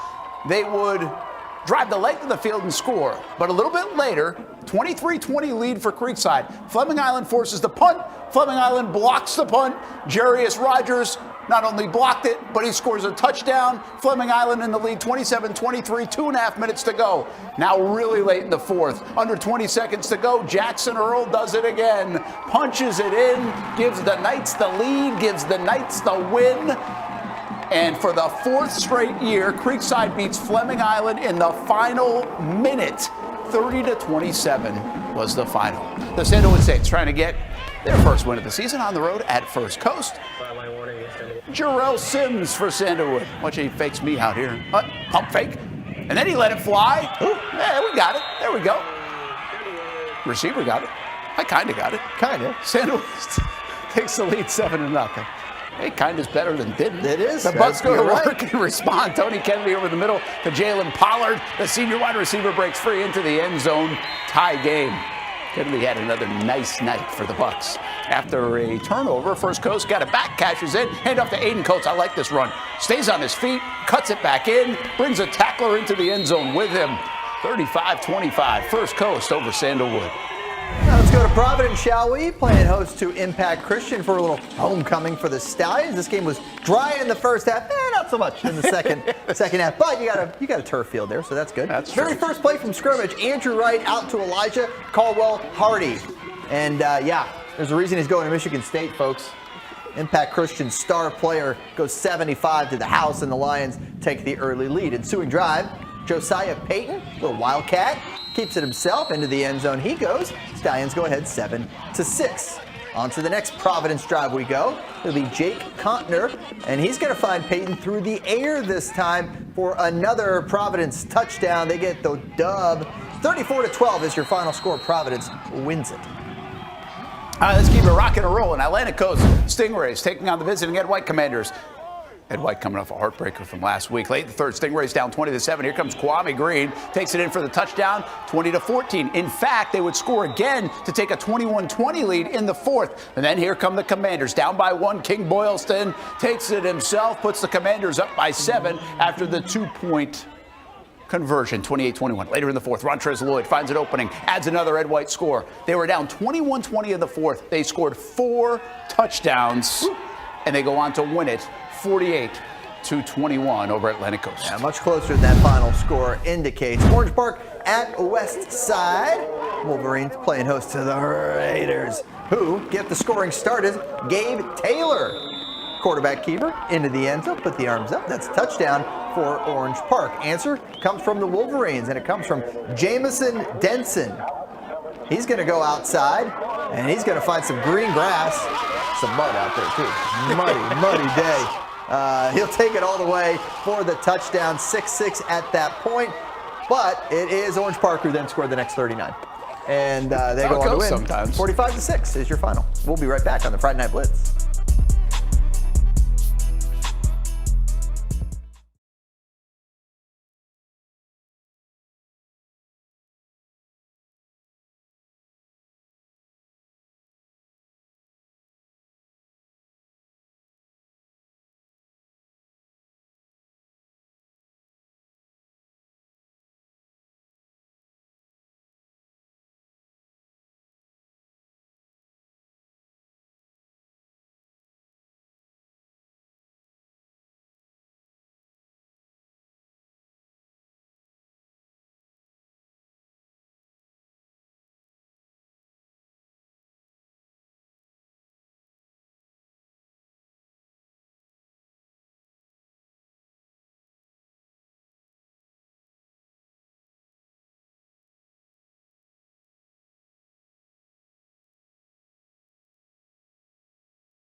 The Coach of the Week, sponsored by Whataburger.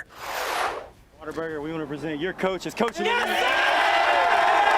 Yay! Give it up for Pete Duffy. He's the coach of the Beachside Barracudas. Really done a nice job with the program, and they pulled away in the second half of our Whataburger game of the week in conjunction with Jaguars Prep and got the win 45-14 over Tocoi Creek. Welcome back to the Blitz. A lot of schools on the bye week, over 20 of them in our viewing area, but still plenty of really good games in the area as well. So let's get to more. Yeah, let's keep it going. We got Riverside and Trinity Christian, both teams looking to get their seasons on track with a second win. Third quarter, Conquerors leading 9-0. Generals driving, but William Strigler's through the line, and he's going to back Riverside up with a big tackle for loss there. Same drive, Generals kept it going.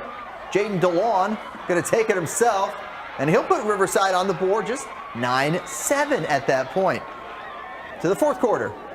Trinity Christian still ahead by 2. Hicksara gonna muscle in. That'll put the Conquerors up 15-7. Riverside only down by 8. They answer. DeLon to Demetrius Hugger, but 2-point conversion would fail, and Trinity puts it away here. Terrell Dallas into the end zone. They win by 9, 22-13. Your final for Trinity Christian. Kip Bold City making the cross-county ride to Ridgeview tonight, looking to spoil homecoming for the Panthers. Panthers already up a touchdown. Jordan Mason then hits Tyon Edmondson on the short pass. He does the rest and extends the lead to 14 in the first quarter. Finished strong there on that run. Same score in the second. Panthers trying to build some more. Greyhounds have other plans. Jonathan Pierre diving and picking it off. Puts an end to the threat. But at the end of the day, the Panthers go on to win 31-8. Last week, Episcopal's Eagles beat the Christchurch Academy Eagles. Tonight they face the Eagles of NFEI. And keep your eye on number 21, Jesse Carter. Takes the handoff and watch him stay on his feet. Nifty. Great play. Nifty little move there. Gets him deep into Episcopal territory. Ends up finishing the job a little later. How about a touchdown run for number 21? He'll take it in 6-0 for the home team, NFEI. Episcopal now will answer as they make their way into enemy territory. Justice Turpin, little pump fake, and then sends it to Braden Wessinger. That'll get Episcopal on the board. They go on to win 23-12, your final score. Well, we got a big one tomorrow. High school football week isn't done. Northwest Classic tomorrow. Rains and Ribault, the pageantry of this one, and hopefully a good football game too. We'll find out. It'll be at Ribault 2 o'clock, and we'll have highlights on Saturday. Mention game of the week next week, Mandarin. Well, the Mustangs down on the Space Coast to take on Rockledge and doing Mandarin things. They just drive down the field, hand it to Kyrie Wilson. He'll finish off the drive with a touchdown run for number 23. Second quarter we go. Mustangs going to double that lead. Knox Annis, he's going up top, and on the other end, Tion Weish in stride takes it in 38-10. Big win for Mandarin. We'll be right back on the Blitz.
Player of the Week, sponsored by Whataburger. Well, congrats to our Week 6 Whataburger Player of the Week, Samorian Wingo. Samorian, 10 receptions, 151 receiving yards, 2 touchdowns, 1 rushing touchdown, 60-yard interception on defense for the Yellow Jackets in a 41-21 win. I think he performed in the band at halftime, too.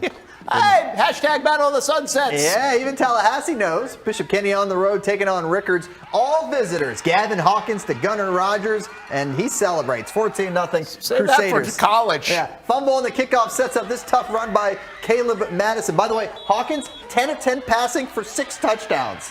That's efficiency. That's a good efficient day at the office. 56-14 final. Bishop Kenny. As for Bishop Snyder, they went south to Lake Highland Prep in Orlando. Second quarter, quarterback Brecken Wright. 25-yard pass to wide receiver Gavin Beck. Right there, good jump. Made the catch. And then right to Matthew Boroshik, touchdown pass. But 42-6, Bishop Snyder falls. The Smart Play of the Week is brought to you by the FSCJ Manta Rays. All right, we're giving it to number 21, Jesse Carter. Watch this play. How does he keep his feet? How does he stay up? I don't know, but he does. They would score. In fact, Jesse would score a couple plays later for NFEI. You see it one more time, and you don't. All right. Hey, we got Mandarin Fletcher. We gotta go next week. Out of town. And have a great weekend. There's a band. It's Beachside. See you later. You'll see that. Yeah. Hear it. Yeah. Thanks for watching Actions.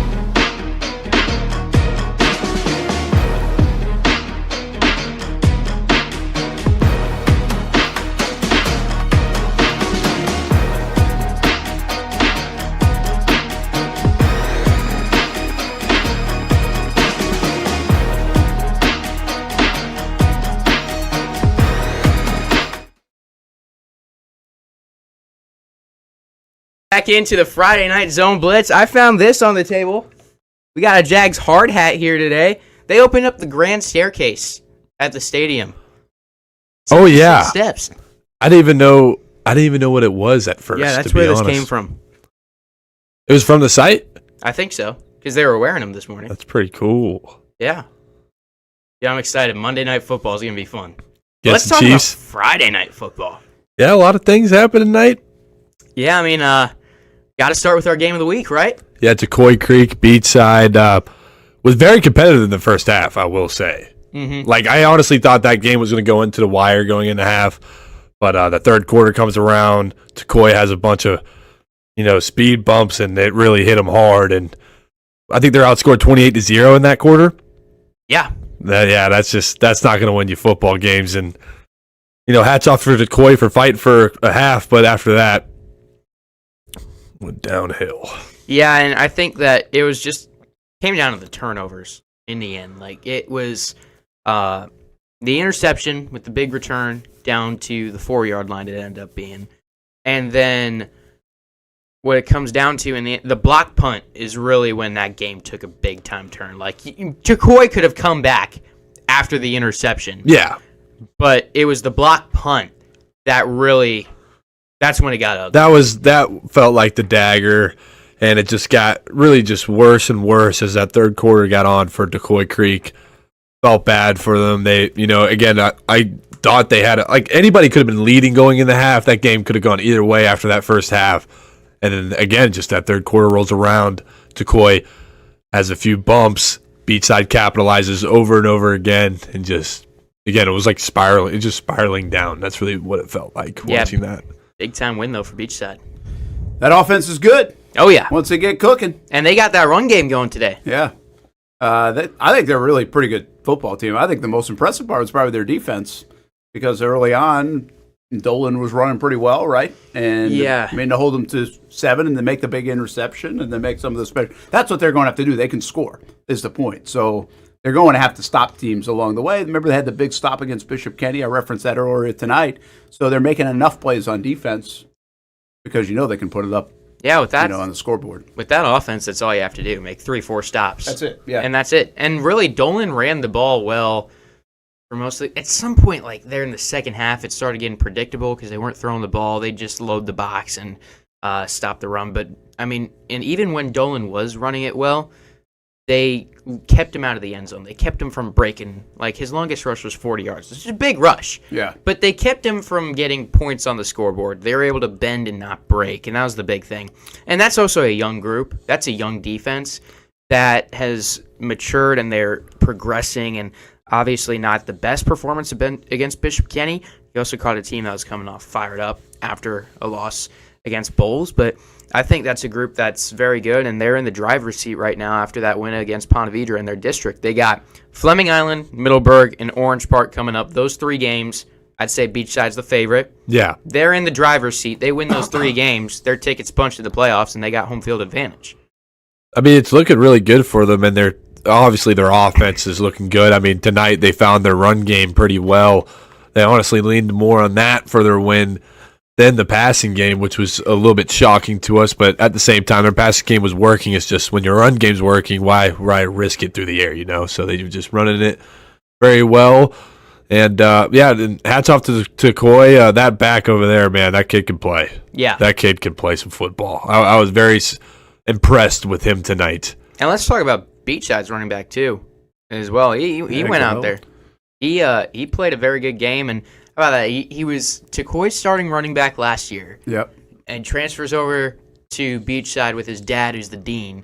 I think he got a position as the dean. A dean, whatever. I didn't go. I was homeschooled, so I don't know how many. There's multiple deans, right? There's multiple, yeah. Yeah.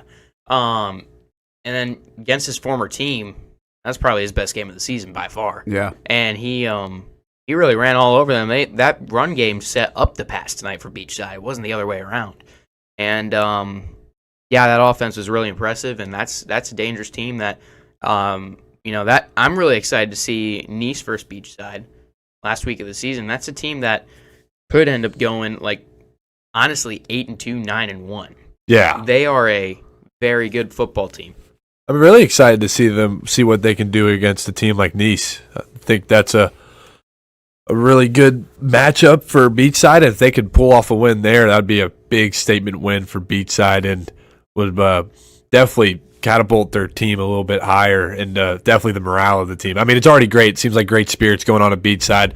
They're doing the right things, coaching well, playing well. Good rest of the season ahead for them. I think Beachside's made their statement. I mean, you look at what they did against Bishop Kenny, and that is one of the best defenses in the Jacksonville area. They load that box, they bring pressure, and they have had a lot of success on the defensive side of the football this season. They're one of the best defenses in the area. And that against Ponte Vedra, that's where your defense has something to prove, and they held the Sharks to 20 points. I think they've sent a message already this season. I think they've made their statements, and yes, a niche win would be big, but I think that Beachside, they've shown that they've arrived, and they are a threat to be taken seriously in the area. Yeah, Pete Duffy's a good coach. If I say what is the biggest thing that happened today in high school football, where would you go? Creekside gets a big win late. How big of a deal is that? Trinity gets a win over Riverside, finally get a win. Is that the biggest thing? You mentioned, obviously, our game of the week, but not too much in doubt there. I think a lot of people thought Beachside would end up winning that football game. We've set up Fletcher Mandarin for a big one next week. Again, Creekside sets up with Atlantic Coast. That was almost a big thing that happened, by the way. Atlantic Coast was up on Ed White in the fourth quarter, and then they turned the Jets on. Yeah, it was 21-20, right? It was 21-20 in the fourth. Yeah. And it ended up 48-21. So, again, it wasn't a huge slate of high school football tonight. 20 teams or more than 20 teams with a bye week. So, but I do think there was some significance, and Creekside beats Fleming Island for a fourth straight year in the final minute. That game, you were part of a couple of those. No matter what. It's unbelievable. Just sign up for it. As Max said tonight in our post game, he said, just get your ticket now. You know it's going to be a good one next year. Oh, yeah. For whatever reason. I think that might be the best matchup game over the last 5 years in the area. Yeah, I mean, it's hard to find it, right? I mean, because there have been crazy comebacks. Yeah, it's last second all the time. It's just hard to say. Creekside plays a lot of those games anyway over the last couple of years. Yeah, you were playing for them, but it's just amazing that it's that matchup that 4 straight years has come down to that kind of situation. I can't imagine there's another one like it. Oakley's played a lot of close games with teams, not necessarily this year, But in the past, it felt like whether it was a Bartram or was Fleming or because they had that tough district. But yeah, I don't think there's anything like Fleming and Creekside. I can't even tell you why either. Like, I don't even know why. It just happens. Yeah. It's just like something about those two teams meeting. Fleming's had different coaches throughout this 4-year stretch as well, and it's the same thing every time. It's a back and forth game, and Creekside just keeps finding ways to win. Yeah, honestly, and it's different every time. You can go back. You can argue Fleming should have won every single one of those games. Yeah, well, there's no doubt. I mean, if they lost it in the last minute, I would imagine you could argue that. I mean, let's talk about it. Because you go back, let's talk about, we'll start at 2022. Was that the 4th and 14? You asking about my junior year one? Yeah. Yeah, that was 4th and 14. It threw a touchdown to Ashton Reynolds, and then the clock ran out, but it really didn't run out. That wasn't a Brendan McMillan? Brendan McMillan ran a corner. Ashton Reynolds runs a post. Some say Brendan McMillan was in the way of that corner that was guarding Ashton Reynolds, maybe a little bit of offensive PI on that 4th and 14. But that's how we scored. And then Fleming had a chance to go down and score against us. And they run out of bounds with like 3 seconds left on like the 30-yard line. And the clock just ran all the way down. And they were like raising, like they were mad. Yeah. Their student section was on the field ready to storm, Virginia FSU style. Like they were ready to go. They were ready to storm. Was at Fleming? Yes. Yeah. Wow, and the clock did that at Fleming. Yes. So Well, that was also like the broadcast clock was off from the game clock.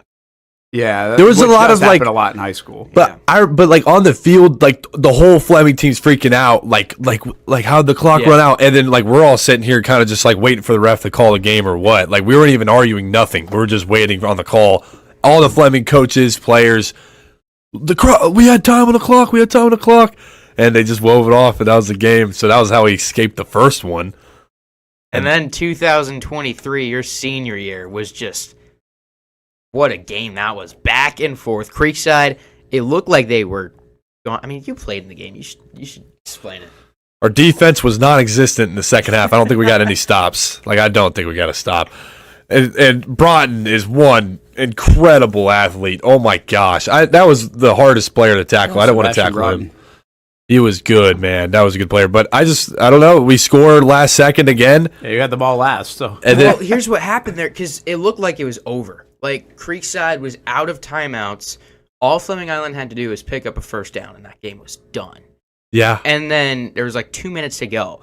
And then Luke Milliner comes in and just lays the wood on their running back. Because all they need is a first down. They're running the football. Milliner comes in from linebacker, just a gritty player, lays the hit. Ball comes out, and Creekside gets the ball on like Cole Long got it. Cole Long got it on like the 30, 25-yard line, somewhere in there. And then another route over the middle. I think it's the same route that you guys ran the year before. That's insane. And Arrow scores. And then it wasn't done there. There's 50 seconds left. Fleming Island gets the ball back, and they went down the field. They were going to kick a 47-yard field goal for the win because it was 49-48. Parker Sertivan, who was nowhere close to that in warm-ups, goes out there, and he had the leg for it. He just missed it wide, and I thought it went in, but the officials, no good, and somehow Creekside escaped that. And then last year... Well, one more thing. When he kicked that field goal, I go and turn around to look at it. It looked dead middle, and it's just like a gust of wind just pushed it. I was like, it actually felt unreal that he missed that. But the Creekside devil magic against Fleming. It's just something weird goes on. Like it doesn't make sense. And then last year, 2024, down 17 in the fourth quarter. That was a 17-pointer. Yeah. Yes, and then they come back. They recover the onside kick. Evan Marchand with a great kick to the 6'7" Nolan Nelson. Which, you got an advantage on a jump ball there, and just somehow, some way, the Knights came back again, sometime on the clock, and just Fleming couldn't get it done. And then, of course, this year, Jackson Earl, 3 touchdowns, and, chaos on special teams for the Knights, but somehow, some way, that game always comes down to the final seconds, and it's just you got to see it. Yeah, it was good. It was good again. By the way, you guys sound like in 20 years you'll be doing this in a bar, talking about those high school football games. That's what high school's kind of all about, right? Those memories, those moments, and on this day, 20 years from now. Yeah, that's exactly the stories you told. Although I don't think everybody wants to hear about Creekside the whole time. But yeah, true that. We can go to the next one. First Coast Bucks they got to win 35-25. So their offense, Tony Kennedy's a good player. At quarterback for the Bucks, and they beat Sandalwood. Sandalwood with a nice effort, but still winless. Can't find one. 27 in a row now. Is it that many for Sandalwood? I feel bad. Back-to-back offers. I kind of like the fact that we don't highlight that too I know. much. You try not to. That was actually Creekside before Matt got there. It was, and 1,000% was. So close to kind of being able to turn that one around. Shout out to Jarvis Parker. First time as the head coach there with the Bucks. It's impossible to follow a legacy like Marty Lee, but he's doing his best with it. Go out there and keep coaching up the kids the way Coach Lee would. You saw him at the game today, right? I did see. Got to visit with Marty. I did. How did you know?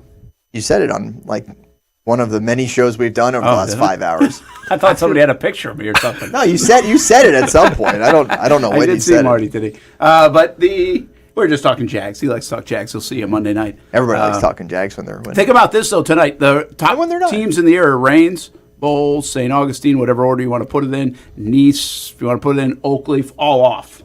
Yeah. Yeah, just Mandarin playing. It's funny how that works. Just Mandarin was the one playing. On the road, yeah. And, of course, we do get a big one tomorrow. Like, high school week is not done. Rains and Riverside, I say big. I'm not really sure it's going to be a great game, if we're being honest. But it's a cool day. It really is. If you've never been to Rains Riverside, it's awesome. I mean, the easy word and the fun word to use is pageantry. We don't get to use that in sports very often, but it has all of it. They'll parade in the morning. I think 56th edition, I believe, of the Northwest Classic. I mean, thousands and thousands of people. They'll be tailgating early on. It's a good atmosphere. First time at Riverside in their new field and new school. So I will see if Riverside can put up a fight. They have put up a fight a little bit at times, even against some of the powerhouses, right? Yeah. I don't remember. Maybe in the first. They put up some points, I felt like. Did they? I was thinking earlier this year when we looked up and they were hanging with Camden. Yeah. Right? And then they ended up getting beat pretty good. But we'll see if they can do something like that. I mean, Rains is just so good. Yeah. I'm just it's saying. Not an indictment on Riverside. It's more of a. Correct. Rains is just on it. Yeah, every game they've had, it's been a blowout so far. So when you kind of got that sense talking to Coach Hunter. You gotta There's a game within a game kind of. You gotta set the expectations to where if you're going out there and executing what you're supposed to be doing, you can pull some positives from it. Now, one thing about it, if we have this kind of weather, I think Reboll's probably rooting for it. Yeah, that's where you could get a little bit of a helper if the ball bounces your way. Now, it goes the other way too. But becomes a grimy, scrappy, sloppy game. It's the best way. Now that brand new turf field they got there at Riverside. The ball can still be slippery. Yeah, it could. But we've seen some won't be money from Riverside though this year. I think so too. They're competing more, and I remember before the season, the goal was don't go 1-9. They wanted to improve on that. I went to their kickoff classic, and they are significantly improved from that point in the season to now. I mean, I've been to a couple of their games. Yeah, they hung with Fletcher. They hung with Andrew Jackson. Hung with Camden County for a bit. 1 point loss to Riverside. They played a tough schedule though. Rains, Baldwin, Paxton. They should probably win. Yeah. And then Bartram to close out the season. It hasn't been a cakewalk for them. They challenged themselves. Riverside Bartram. That's an interesting matchup. Yeah. Don't see that very often. The next week we got Mandarin Fletcher. I think this is going to be a good game. And again, I'm not trying to slight Mandarin. I say it every week and then they deliver. I really don't have a good feel for how good Fletcher is or Mandarin is. I don't know what the gap looks like. I can't sit there on paper or from the highlights that we show each week or whatever, see how big the gap is. Maybe it's bigger. I actually think the Fletcher receivers, I rave about them every week. I think the receivers on Fletcher are underrated. They got two good ones. And I know everybody's going to be talking about Bryson Wright, but that should be a fun game. I'll be interested to see if C4 and Fletcher can hang around with the Mustangs. I don't think either of those teams have hit their full potential. I would say that's accurate. Both of those teams have so much talent on both sides of the ball, and they just haven't been able to quite reach that level that maybe they should be at this year. And you talk about those receivers at Fletcher, they're not putting up the amount of points that they probably should be with that offense. And with Mandarin, they are loaded on both sides of the ball. It ain't just Bryson Wright. Like, they, at every position, have a guy. And I think that it's going to be an exciting matchup because I think if Fletcher plays the right way, that defense is a good unit, and that offense has the ability to put up points. I think Fletcher can put up a fight next week, but they have to execute better, and they got to work towards that potential that they have. Yeah, I completely agree. I think Fletcher's has the defense to withstand Mandarin's offense enough for Fletcher's offense to kind of creep in there and see if they can get a win and sneak away with one. I think their DBs are really good. I think they can maybe give Bryson Wright some problems. I'm assuming they're going to double him. I think that's everybody's game plan against him. So if they could do that and somehow kind of just limit him from too many big plays, I could definitely see them hanging around for 4 quarters and having a chance to win. Well, you guys will have Bryson Wright on Blitz Breakdown this week, which is going to move to Wednesday, not Monday, because of the Jags game Monday Night Football. Move it to Wednesday at 8 o'clock. And the plan is Bryson Wright conversation coming up on that show on the Action Sports Jacks 24/7 network on Wednesday. Good preview of that game as well. So look forward to that next Wednesday. Some other games to look forward to next week as I'm looking ahead at the schedule. Let's hear it. We got Hawthorne at University Christian, an interesting one that we'll have an eye on. Lowndes at Camden County as the gauntlet continues. They fell 24-20 at Richmond Hill tonight. So Camden County. 2 touchdowns called back in that game, too. Drops the second one. You have First Coast at Oakleaf's interesting. I'll see how that goes. Ponte Vedra at Middleburg. Middleburg undefeated. They're 6-0. I think that's going to be one of our streaming ones. I like that one. Look out for the Broncos. Get down to the Berg. Nice at Bartram Trail. Fleming Island at Beachside. So we jump right back into another stacked schedule coming up next week. And, of course, Fletcher at Mandarin for our game of the week. All right. How's Crescent City and Palatka doing? Good. It's still on track for the following Friday night. That's a big one down in Putnam County. You know both teams are going to bring their A game. Absolutely. They're going to bring a game. It's going to be a matchup. They will bring a game. Both those teams are going to come in hungry for a W. That's what I'm saying, it's man. a rivalry game. Yeah. They're going to bring their A game. Yeah, I'm excited to see what goes down there in Putnam County. That's right. County. If you guys don't, you guys got to go skydiving before the game. Yeah. Maybe I'll meet my future wife. That's it. Yeah, that's the backstory there for one of us. I mean, I knew her before then. Explain that along the way, but yeah, that's yes. Not everybody knows the story. That's Stuart right. met his wife, kind of, Like not really 5 or 6 years before that, but we did go skydiving and then started dating shortly thereafter. There you go. Yeah. So there you go. Noah, you got a chance. If you hit the skydiving. If you go skydiving, you got to go jump out of a plane. Yeah, no. Questionable plane. For now, just make sure. I didn't want to stay in that plane. I wanted to get out of that thing. I felt safer jumping. You know what? out of That's that what they thing. do, though. They gotta give you a Motivation. plane. It's like, you know what? I'm gonna go down either way, so I might as well with a parachute. Yeah. Yeah, that's what I did. It was fun. All right, we're out of here. Have a good weekend. The mics are now going off, boys. Turn them off. Let me get the Thanks to guaranteed Cessnick on that. and everybody else. Week 7 not in the books. We got Reigns Rebuild tomorrow. We'll show it to you on Action Sports Jacks primetime tomorrow night. Have a good weekend.